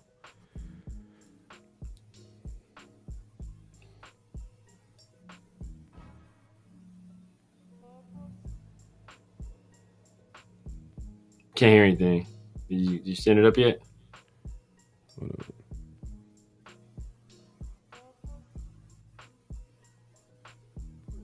My guy Red of Smoke says Jameis will throw a pick six, but will throw 400 yards and 3 touchdowns. Man, you damn right. Jameis Winston will give away points. They set him up for failure. All right, here goes the clip. They set him up for failure. And if you fire him, it's such BS because you didn't give him a good enough team to do anything more than what they're doing. They had Devontae for a little while. They traded him away.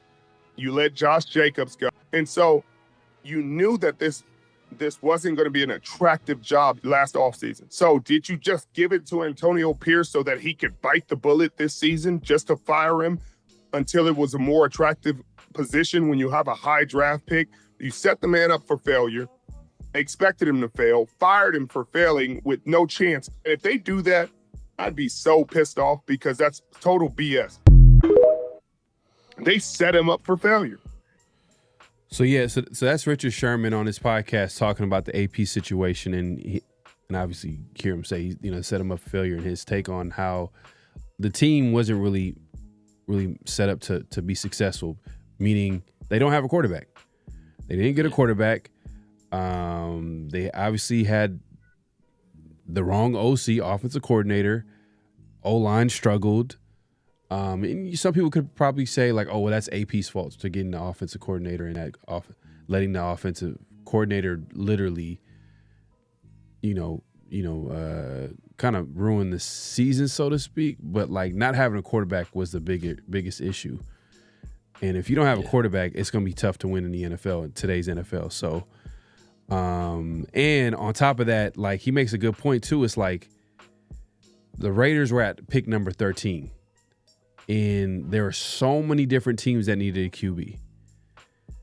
And they probably were thinking like, you know what? We want to get the best, guy for the head coaching position. But most likely we're not going to get that guy because we're not, positioned to get a quarterback to get their guy because we don't have a quarterback. So the position becomes a lot more attractive if you have a top 3 pick, which the Raiders are now set to have, which goes back to what I just said earlier. Where I'm like, I don't even see AP coming back because with, Tom Brady in the fold and, them already talking about we need to evaluate AP after the year one. Even Richard Sherman kind of sees it. He said fired, but he kind of had to catch himself and correct himself, but he kind of sees exactly what's going on with AP, like in that whole situation. He could see it. And it's kind of messed up, but that's how the NFL, man. NFL can be ruthless at times, man. What are your thoughts on it? Yeah, man. I think AP was put in a tough situation. And I think us as Raider fans, we always go into seasons with rosy outlooks. And, remember before the year, we were predicted to win 6 games. And, I think even to Sean Reed, we had him on. He said before the season, yeah, man, I had us at 5 or 6 wins, right? And that's a guy that covers the team, and he's one of the more honest, real reporters out there. And and when we saw these win totals, we're like, oh man, these teams are hating on us. They're hating, they're hating on the Raiders. But it was easy. You got a rookie head coach, and you got 2 bad quarterbacks. So that's all you need to really look at. Mm-hmm. And that was how they came up with their predictions. So I think this was a tough situation. I don't think too many head coaches would have won in this situation. Now, should AP have been better? Yes, he could have, and he should have been better. But this is his first year full time in the job, so I think there are some growing pains. He's still struggling with challenges. Like he had a challenge his last game. I think he challenged on the Trey Tucker, but I don't even get started on Trey Tucker. But it was a Trey Tucker pass. It was like, bro, Trey Tucker was clearly out of bounds. Like, why are you challenging this nonsense? So I wasn't mad at it. Struggling. I wasn't mad at that because at that point, the Raiders are 2-11. He's like, you know what? Like, what's the worst that happened? Like, I'm gonna save my first half timeouts. To, you know what I mean? Like, yeah. It was clear out of bounds. It was like, bro, at this point you just wasting time, bro. Like it just right. This is get to the half, bro. Like I ain't trying to sit here and watch this motherfucker not make the catch. Like it's the same Trey Tucker, bro. You can't get your feet down and save your life, and your feet are small, bro. You should be able to get your feet in bounds, man. Not like your legs is that long, bro. Come on now. Yeah, man. Steve says AP was set up to fail. How can he be successful if he literally was given nothing offensively? He was hired because the defense was scoring and winning games, and that's not sustainable. Facts. 100%, man. Facts, man.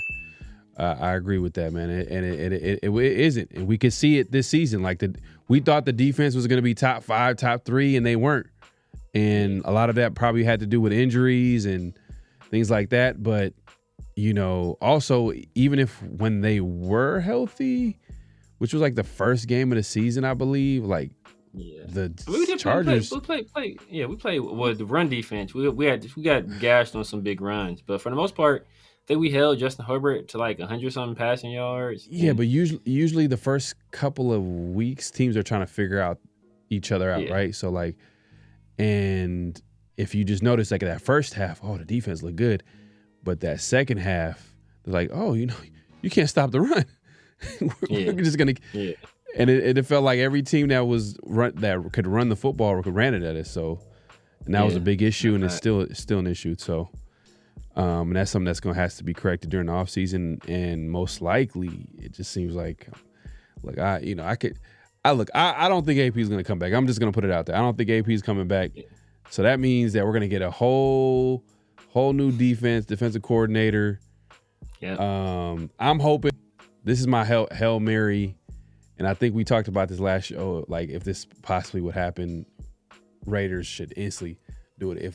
If somehow, some way, the 49ers fire Kyle Shanahan. It's not happening. Whew, man, that should be the number one. Ben Johnson, like, let's get Kyle Shanahan in the building, man. Let's do that right now. Kyle Shanahan ain't never coming here. The Shanahans, they hate the Davis, man, and that's what got booted. No, they don't. No, they don't. Mark is the master. Like, that was my dad. You know what I mean? Like, bygone. Let's bygone. He had. That's what. That's why Greg Papa don't got a job no more. Because Mark was like, man, let me reach back out to the Shanahans. He's smart, bro. He's like, let me reach back out to the Shanahans. Kind of mend these fences. And Greg Papa was trying to hate. Oh, your dad wouldn't have. Bro, my dad is dead. He don't care. It don't matter what he thinks, right? He's in heaven. Right. Like, we gonna send the angel down and stuff like, bro, he can't do nothing about it. So it's like. Yeah, it was bad. But I look, y'all tough on AP. Y'all tough on AP. That challenge was trash, bro. It was just like, shield, bro. Yeah, shout out. But the thing is, though, the way I looked at it was like, the Raiders are 2-11. Who cares? Who cares? And it was in the first half. And how many times have we gone into the second half with like all of our timeouts? You know what I mean? Like, why are we going? It's not like we're gonna have six timeouts going into the second half.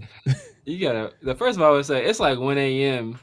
in Ohio, man. So clearly, my guy Chris is on demon time right now. Second of all, you gotta practice good habits, man. You can't be out here.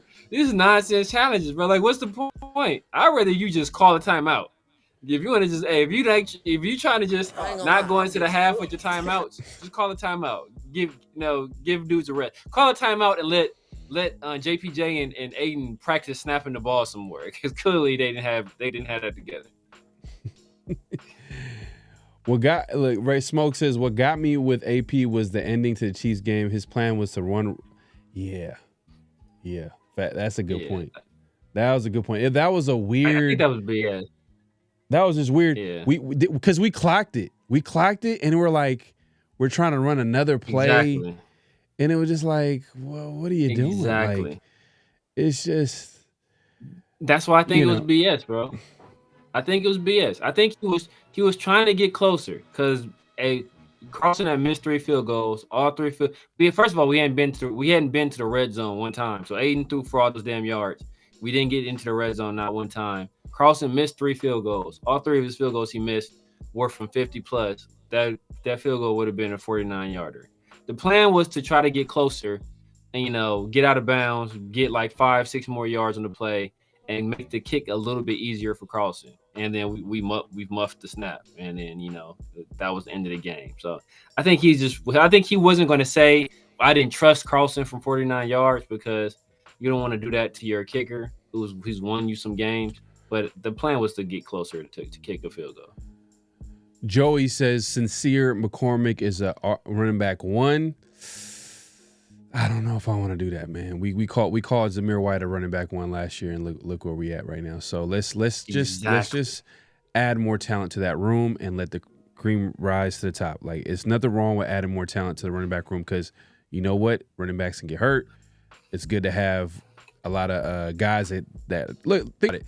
Even Atlanta, like they picked the running back top 10, and they're still having a running back by committee, so to speak. Like, they got, I'm forgetting his name, but it's Bijan Robinson and Algier. Yeah, exactly. So they got two-headed monster, and then you got Titans have a 2-headed monster. There's a few teams. So, for years, the Browns had, Kareem Hunt and Nick Chubb, when they were at their best. I know, like, they're hurt, and I think Kareem Hunt is not the same running back he used to be, but I think that's where the league is going at the end of the day. And I think the Raiders, if Sincere McCormick can be the other running back, cool. That's perfect. But and another thing too, we're not saying that we don't want AP to come back. It's just we're reading. To me, I'll speak for myself. I'm reading the writing on the wall. I'm just saying, I think the team is going to move on, man. I think the team is going to move on. And that's why we played that clip, that notable quote by Rick Sherman, because why is he coming out and saying that? A former player, he's looking at that whole situation. He's like, man, don't tell me they're going to do it. He sees it. He sees it. That's why we wanted to play it. And it is what it is. I hear what you're saying, but at the end of the day, like, AP ain't coming back, man. I'm gonna break it to you, man. AP ain't coming back. It is what it is. But we got one more notable quotable. We ain't done yet. That was a terrible name, by the way. What is the name? You need to change that name, brother. Yeah, that's why I said Joey. Yeah, you see, I ain't call him. You need to change the name, though. I just said Joey, man. Hey, miss, I'm not gonna say no names, but some of y'all have some suspect names on in the chat, man. We love y'all supporting the show. They're trying to get you on. They trying to get you on cam saying some stuff. Yeah, so I gotta read carefully. Like I gotta take my time. I can't. Man, I gotta be like, what did he say? Well, let me take my time and read this real quick. Like, oh, okay, all right. But we not done yet. We got another not flag on the play, but notable quotable. If you want to give the intro to this next clip, man, Joey, man, appreciate the comment, Joey, but damn, JJ, all right, JJ, appreciate you, brother. JJ or Joey, that's it. We. But give the people the intro to this next notable quotable. Yeah, man. So the quarterback we keep trying to replicate or duplicate with these free agent signings, Rich Gannon, he has some interesting comments post game regarding the Raiders' plan at QB and what they should do with Aiden O'Connell. Okay, see what he says.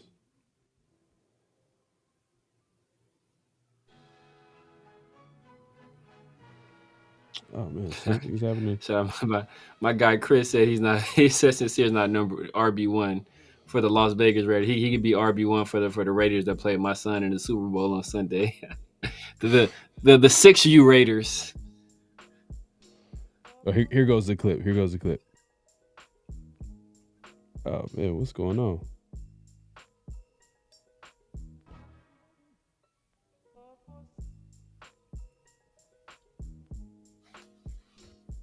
I need to play it from what you call it? I got it on my phone if I need to play it that way. We got to go old school. Hold on 1 second. I just had it up. By the way, make sure to clock in, hit that like button, hit that subscribe button, hit that notification bell. If you haven't already, we're going live on both our channels. And here goes. Well, I think the quarterback room is going to look a lot different next year. And my sense is that when they set out the chairs, he's going to have one. Now, my sense is he'll probably be the back. If it were me, I'd definitely have him on the roster next year. I think he'd be a great backup quarterback and let him compete for the starting job. I mean, you probably draft a quarterback, let them compete, let them go at it, let them figure out how this thing's going to work out. So, we're seeing a lot of young quarterbacks come into our game and play. You look at Jaden Daniels, the success that he's had in Washington. Caleb Williams has had some good moments and some bad moments. Bo Nix, in our own division, guys, has really played well, and he was the 12th overall pick in the draft. I just think I think what's most important for the Raiders moving forward, to finish out the season, we talked about this last week, with some momentum, some confidence as you head into the offseason, and then to really go out and do their due diligence and find their way back for this. Well, man, I don't know, man. I got to see Rich Gannon come on Mike Lombardi again and hear the truth, because He's on the Raiders YouTube channel, so he that was crazy. Crazy way to say. I'm gonna be honest. I gotta keep it real because when he was on Mike Lombardi's show, like he was out there, like AP. I don't think he's gonna come back. This team is not a well coached team, and yada da da da this, that, and the third. But as soon as he get back to his 9 to 5 with the Raiders, which he currently still works for, he's like, oh, well, Aiden O'Connell should come back and he should be the backup QB. I still believe in the guy, and this guy has some tools. You just got to be patient, and yada, da, da, da. But I bet you he goes back to Mike Lombardi, man, the Raiders quarterback situation is terrible. Trash. They need to draft a QB immediately. Like, you know what I mean? So, and I'm just speaking to, you got to always look at things with context at the end of the day. Like, you got to see, like, when you hear some of these guys talk in certain platforms, they're not going to really tell you the whole full truth. And, shout out to the Raiders and what they do and their media and stuff like that, which is great. We sometimes bring it up sometimes, and because we like to read between the lines, but I don't really read too much into like a lot of the talk that comes out of it, because it's going to be too positive. It's too, just too, the Raiders are going to win the Super Bowl. We're 2-11. I'm like, what the hell? What are you talking about? That make no sense. I mean, what was your take, man, when you heard it? When you heard this clip? My first take was that when he was talking about the Raiders' room was going to look drastically different, and that Aiden O'Connell should have a seat at the table. He's already saying like, yeah, you need to cut Minshew. Like that was my first take. He's like, yeah, get Minshew ass out of here. Right. And then, right. I think Rich Gannon, and I think he likes those studious type guys, right? Aiden O'Connell's real studious. He's not a guy that's going to be out there ruffling feathers, and he likes those kind of guys. So I can see him taking a liking to Aiden O'Connell, but Aiden O'Connell clearly ain't the answer, man. We thought some people, not me, but some people thought after that Chiefs game, hey, he's a guy, but then nah, man, Aiden O'Connell ain't it. Aiden O'Connell is not it. Man, nah, he's not. But I don't mind him bringing him back. Like he's on a rookie deal still, fourth round pick last year. So it's like, but Rich Gannon, man, sometimes I gotta look at him a little bit like, man, like I wonder if he was on a different platform, would he be saying the same thing? Because he changes up his tune, man. I'm telling you. But we already saw what he was like. We seen it, man. When he was working at CBS as a commentator, he was throwing shots left and right to the Raiders. But it wasn't like he wasn't telling the truth. I'd rather hear that than like, oh man, like there's a lot of great things happening with the Raiders, and they're like they haven't won a game, and like, nah, be honest. Like if it's bad, it's bad. Like it's cool. Yeah. Like, but and I'm not saying that he probably doesn't believe that Aiden O'Connell is that, and he's saying all the right things, but all I'm saying is Raiders media is not my number one source for Raiders information. Like I look at it real quick and I'll be like, oh, okay, that's nice, and just keep it pushing. Like I'm not got the truth. I got to read between the lines, and sometimes it's too much. It's just too much to read into, man. It's like I don't know. It's just that's my opinion. Old school says, you guys notice every time we feel comfortable about what we think they're gonna do, exactly. That's the Raiders. That's the Raiders, man. That's the Raiders. For sure. No, for sure. That is the Raiders. Old school says, I wish Gannon was part of the QB development. Hey, you know what? There was talk, I remember, with when John Gruden was a coach and him possibly coming on the coaching staff. And I think Gannon spoke to this too. And this is one of the things I did watch. I did watch like a Gannon talk to the Raiders media about his time with the Raiders. And one of the things that he did say was like, there was a time where he thought about becoming a coach. And I think John Gruden, offered him a role possibly to be that. He just obviously was focused on his family and stuff like that, which, you got to respect. Yeah. Rich Gannon couldn't be no coach, bro. Like Rich Gannon would destroy Aiden O'Connell. Like imagine, like, can you imagine Rich Gannon like meeting Aiden O'Connell after Aiden O'Connell like falls backwards and tries to throw a pass in the air? Like imagine that conversation. Yeah. No, the conversation they had, man, that'd be crazy. Yeah. Don't listen to that, man. I'm telling you. Yeah. Man, we all on the same page, man. Everybody that watches, man, we all on the same page, man. We don't want Raiders media. Y'all here because Raiders media ain't really telling y'all the truth, man. They giving you lies. They just lying to y'all, man. Sometimes they got some stuff. I'm not gonna lie.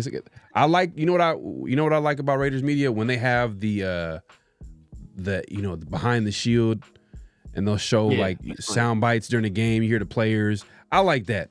You know what I mean? Because there's some real stuff that they keep. That they show during the game. Like I like that. But as far as some of the commentary, it's just like, man. You know what I mean? If they say anything bad, they're gonna get fired. Like they can't say anything bad about the team. Yeah. If you think about it. I mean, I'm surprised Rich Gannon, like, remember we made some comments when Rich Gannon was on Lombardi going in. I'm like, man, hey, does he still work for the Raiders? I was asking that. But I don't know. He's probably good friends with Mark, so I'm sure like they're cool. I'm sure he's good friends with Mark.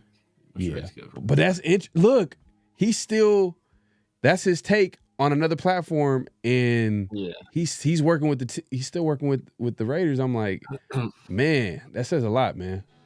I think he's tapped in with the team too. I mean, I think it's a situation where when you work for that network, like you see it here. Like if we say something critical, or if we don't agree with it, oh man, you guys are haters. Right. Like I'm the biggest. I'm the biggest hater on Raiders YouTube, according to some people. I'm just a hater. I just hate everything. I like nothing about the Raiders. I just hate everything they do. So if you're critical, you're just a hater. So I think they just that's fan service over there. But my guy JJ, Man. Salute, hey, man. We got to give him a round of applause, man. Salute to my guy, man. I appreciate that, man. Hey, Joey, man. I switched to my account, by the way, so you don't have to see my leagues. Hey, my guy. My guy. Hey, man, you're a gentleman and a scholar for that one. But my question is, Joey, man, like, what do you do on the CJ account? What do you do? I don't even want to know, bro. I don't even want to click this man's subscriptions. Click this man's. He probably got a wild ass playlist on that. Hey, Joey, man. Hey, man, my guy, Joey, man. Appreciate you coming through, man. Hey, bro. You're not here to judge, man. You're not here to judge, brother. Man, Frank in the building from beautiful Sicily, man. Appreciate you coming through, man. We got to give you a Raiders salute, man. My guy, man. Hey, hashtag Severe is a hater. Hey, Chris, man. Hey. If we try to blow that hashtag up, Severe is a hater and hashtag SS. Old school says, what's crazy, Sphere, is Brock still almost caught that pass, but old boy was holding him. Yeah. That's crazy. That's the crazy part. Yeah, no, he probably would have. I mean, dude, he had dude beat. Aiden was supposed to throw a fade. That's the thing. He was supposed to throw a fade, and dude held him. And then he just threw a punt. He was supposed to throw a fade and threw a punt. Smoke, you hilarious. J Money, you only hate on AOC. See? Like, bro, I don't gotta hate on AOC, bro. All I gotta do is say watch him play, and then that takes care of itself. I mean, man, no one's gonna bet their money on AOC or Minshew or Ritter. It don't matter. You might favor AOC over Minshew, but it's like, do you like trash or do you like manure? Like, do you like exactly like AOC is bad. Like people say, oh man, AOC the best game of AOC's career. He scored 17 points and he lost. Like it's the best O'Connell's ever looked. He scored 17 and lost. Well, I guess, hey, you know what? Since we talking about AOC and we just watch the clip of Rich Gannon talk about AOC and coming back to the team, that's a good segue to what's real, what's not. And let's actually start with the first what's real, what's not, man. So since we're talking about him, this is going to be the first statement. So if you're joining us, you don't know what's real, what's not, I'm going to say a statement. Y'all just react to it if it's real or not. And the first statement goes, the Raiders would have a better record if Aiden O'Connell had been named the starter prior to week 1. The Raiders would have a better record if AOC had been named the starter prior to week 1. Is that real or is that not? Let me know. No. I mean, probably worse.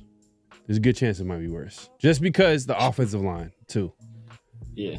You got to keep in mind. And someone made a good point. And I think, I don't know if Lou Getsy was a good fit for AOC too. I think Getsy, even from his comments over the offseason, he likes mobility in a QB.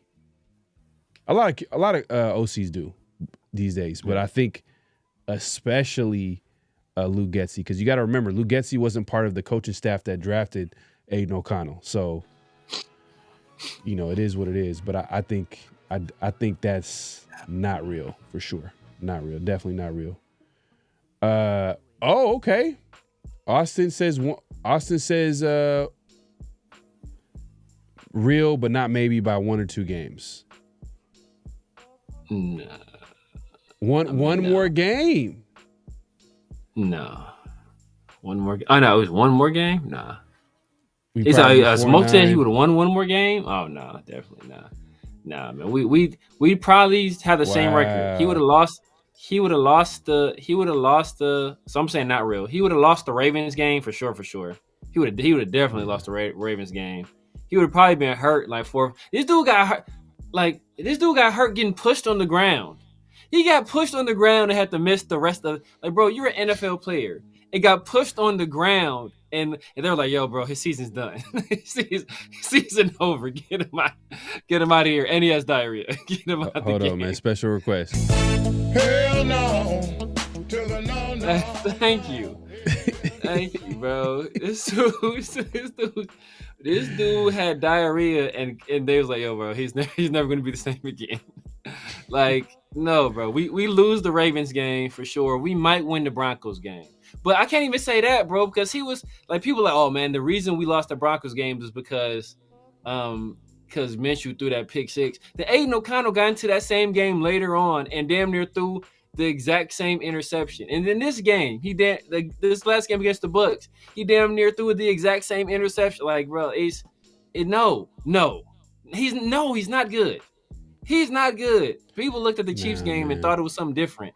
Remember through the first 5-6 weeks of the 4 or 5 weeks of the season, when Gardner Minshew was leading the league in passing and completion percentage, and completions. Remember that?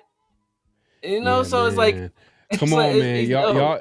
See, what y'all not understand is that I don't think AOC was I don't think Getsy was a fan of AOC because he, like I said, he liked mobility in his QB, and on top of that, y'all forgetting about how the offensive line played early in the season. Bro, AOC would have got destroyed. Last game. He would have got destroyed, and on top of that too, the reason why the offense looks a little bit better, you know what I mean? Looks a little bit better. We're moving the football, but we know obviously it's not spectacular. It's because we're running the ball better.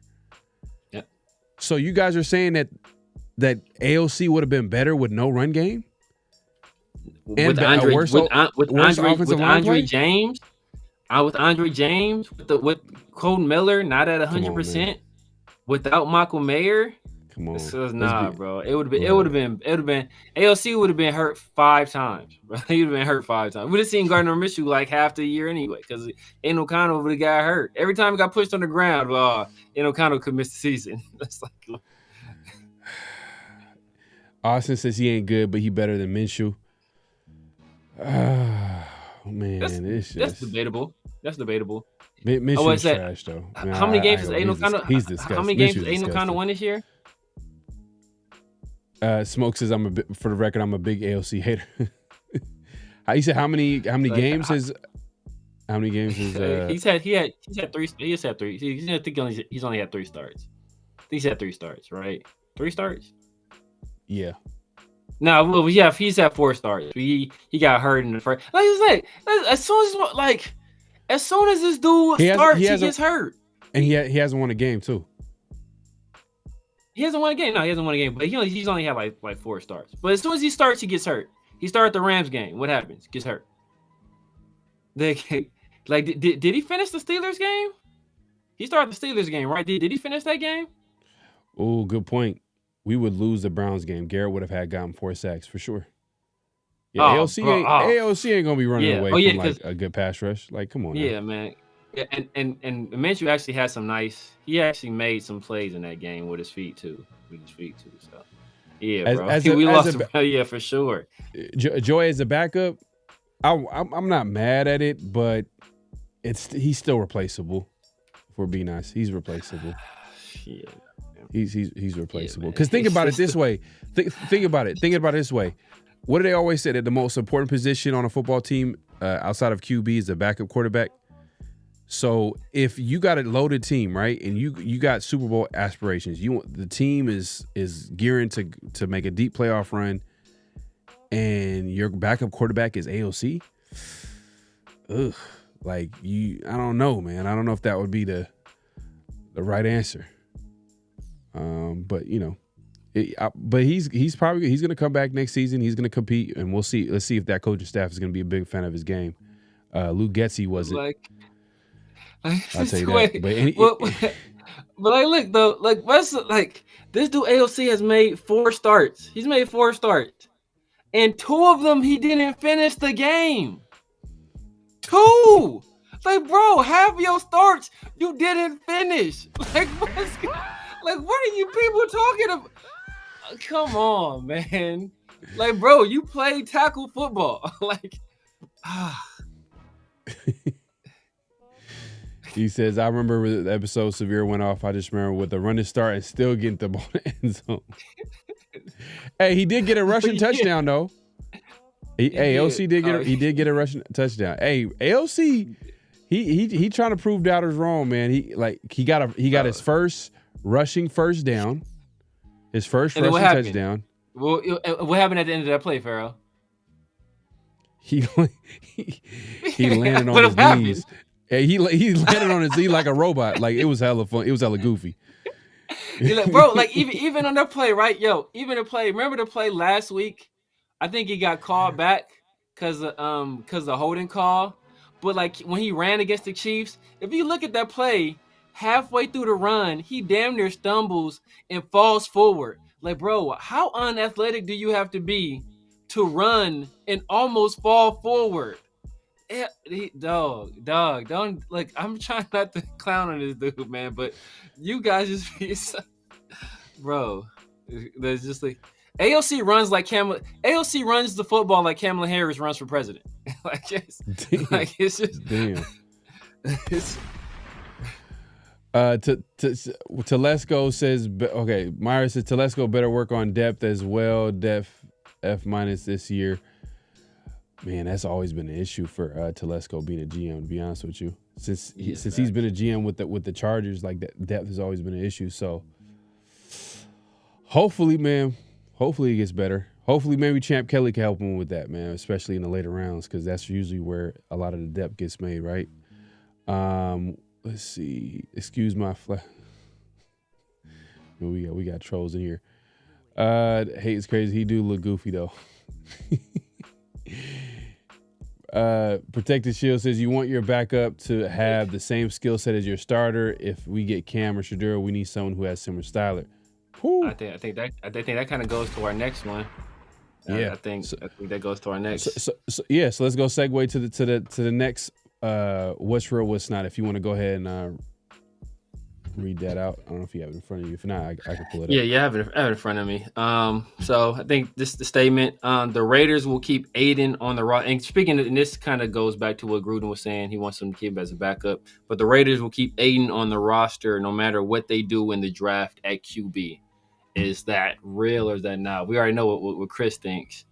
But yeah, everybody rolling right now.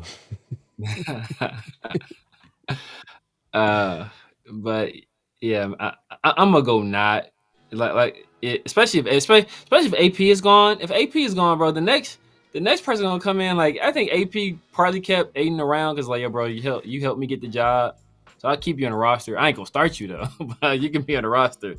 But the next course gonna come in like, bro, I ain't keeping this dude. Like this dude got hurt getting pushed in the back. Like I'm not about to keep you on the right. team. Like so, yeah. and to Chris's point, you want to have a backup QB that has a similar skill set to your starter.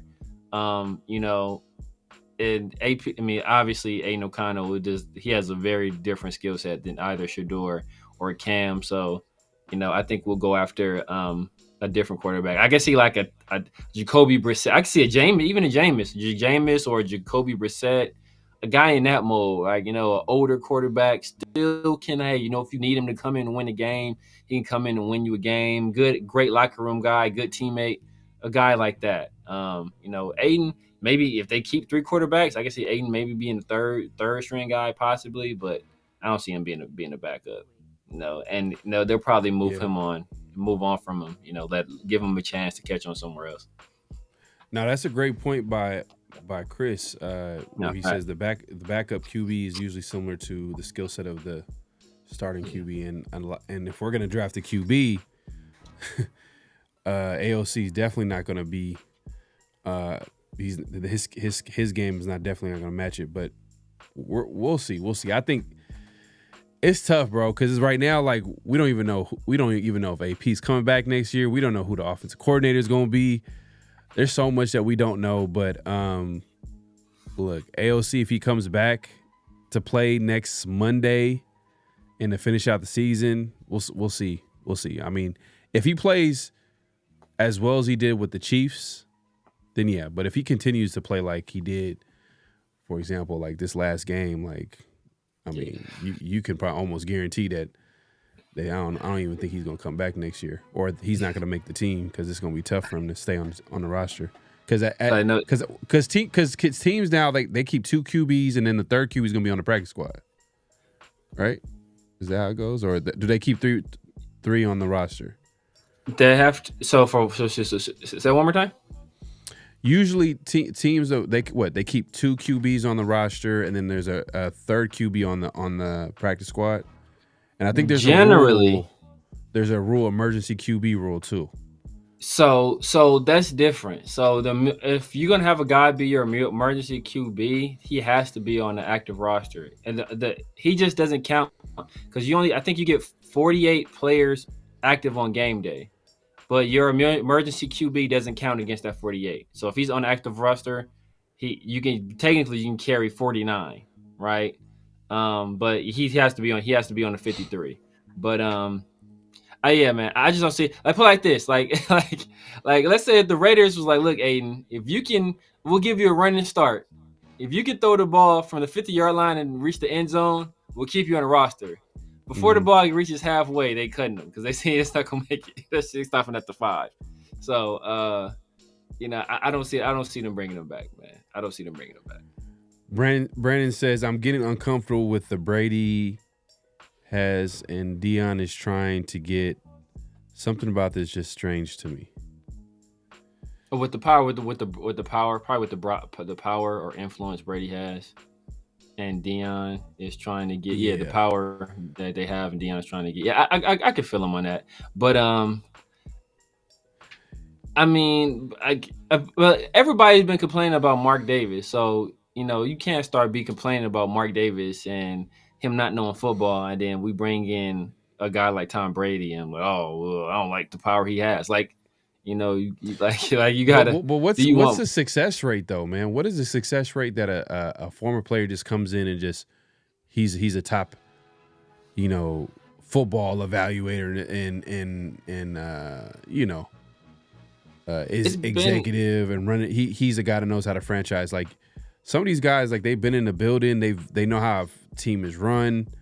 They know how to look ahead and make moves based off that.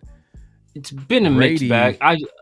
Ozzie Newsome's a former player. John Lynch, former player. John Elway won the Super Bowl, former player. Like, it's a mid. And a lot of these guys are probably former players, like Jim.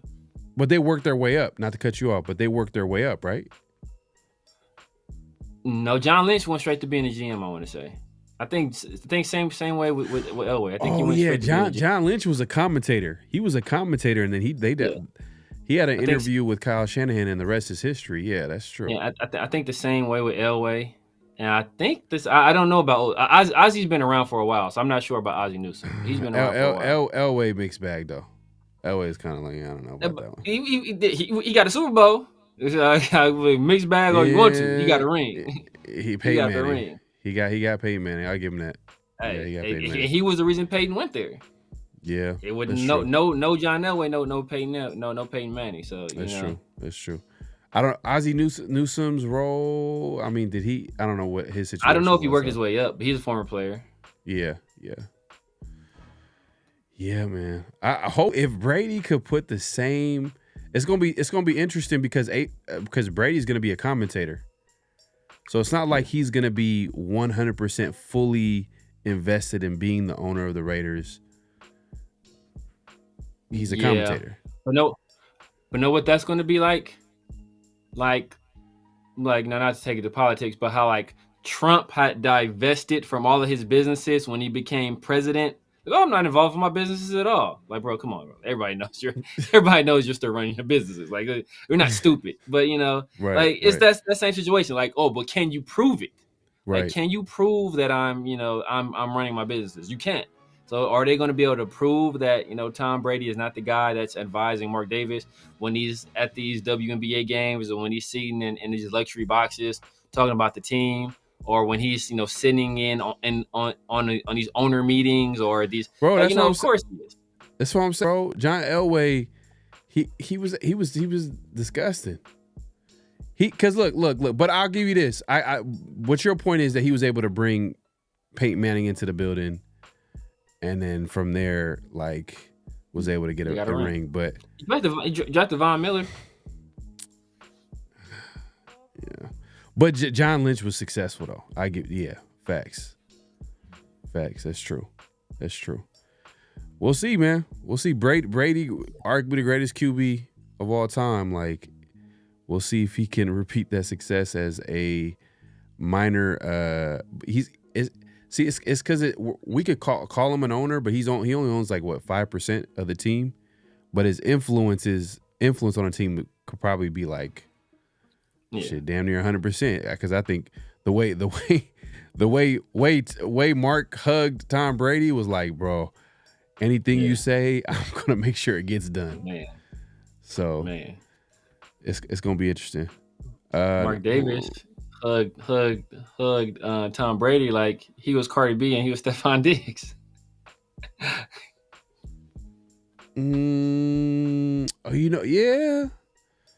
Steve Kerr. Yeah, that's another guy. As far as like basketball, like you're talking about like no experience and just hopping in, like I remember that too.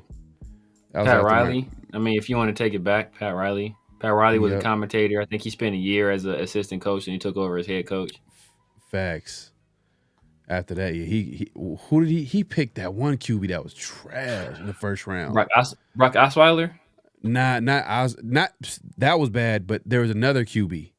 It was Paxton Lynch. Did he even ever play after the Broncos? Did he even play for a team? Like, he went somewhere else. I can't remember. That was a whole bunch of trash ass QBs. It was a whole, but not. But like a quarterback that you would think know how to evaluate that position because he played it for so long and been successful. Like he had a lot of misses, especially like really bad misses. He gave a big contract to Osweiler, and then he also drafted Paxton Lynch in the first round, and that was terrible. Like he wasn't even close to being good or even average. Yeah. So it wasn't perfect. But yeah, he did get Peyton Manning into the building, and the rest is history. When you have a great player at that position, it makes everything easier. Mini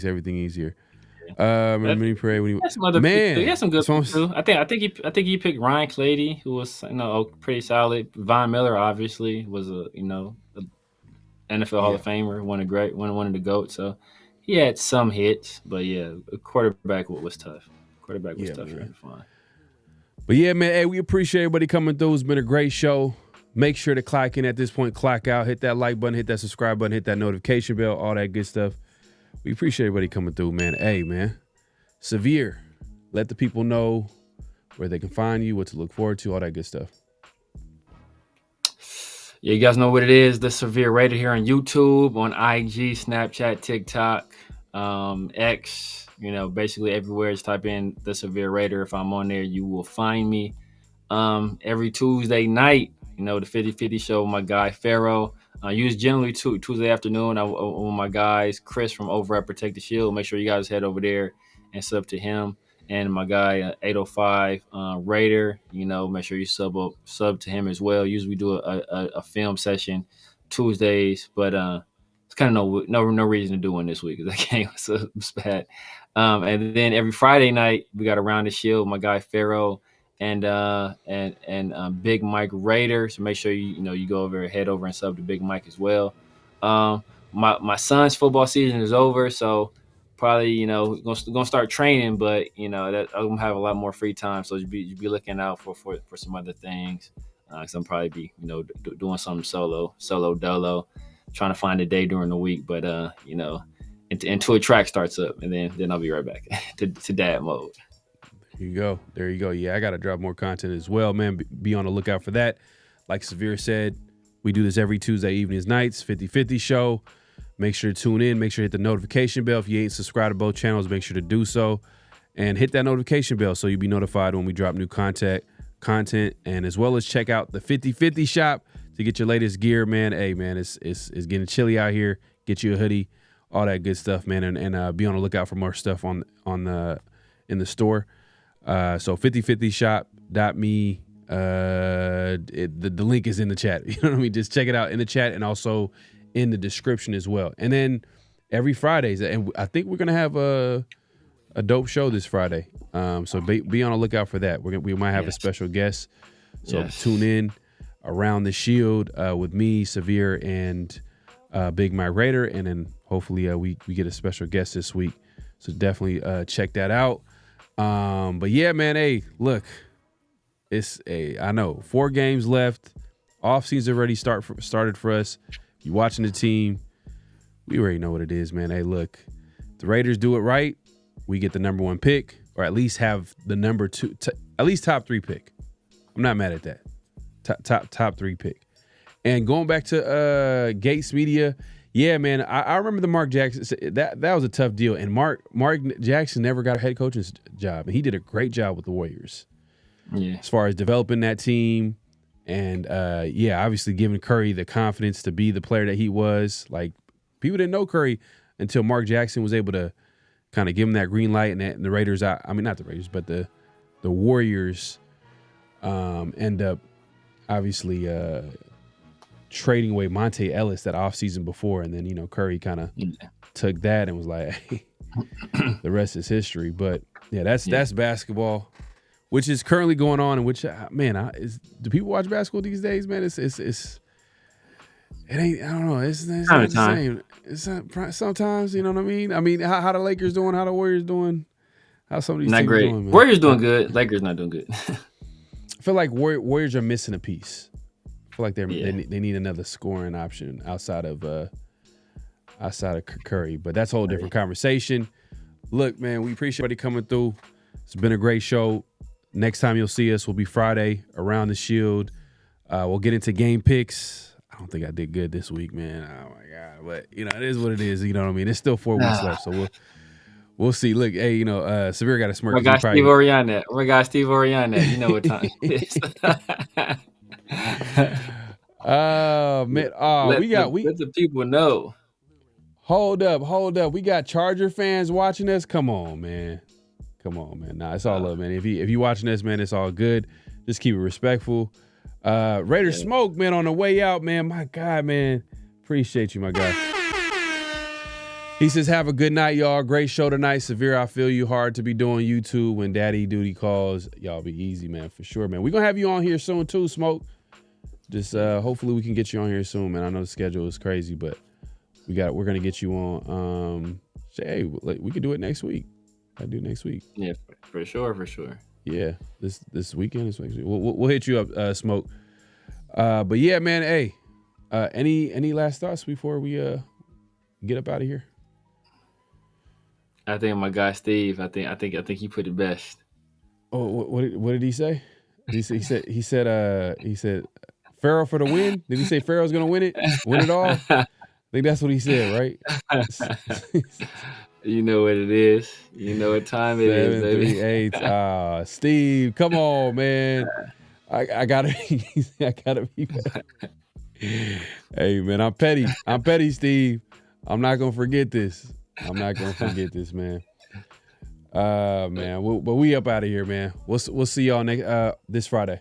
See you this Friday. All right. Peace. Just win, baby. Hello? You play to win the game. You don't play to just play it.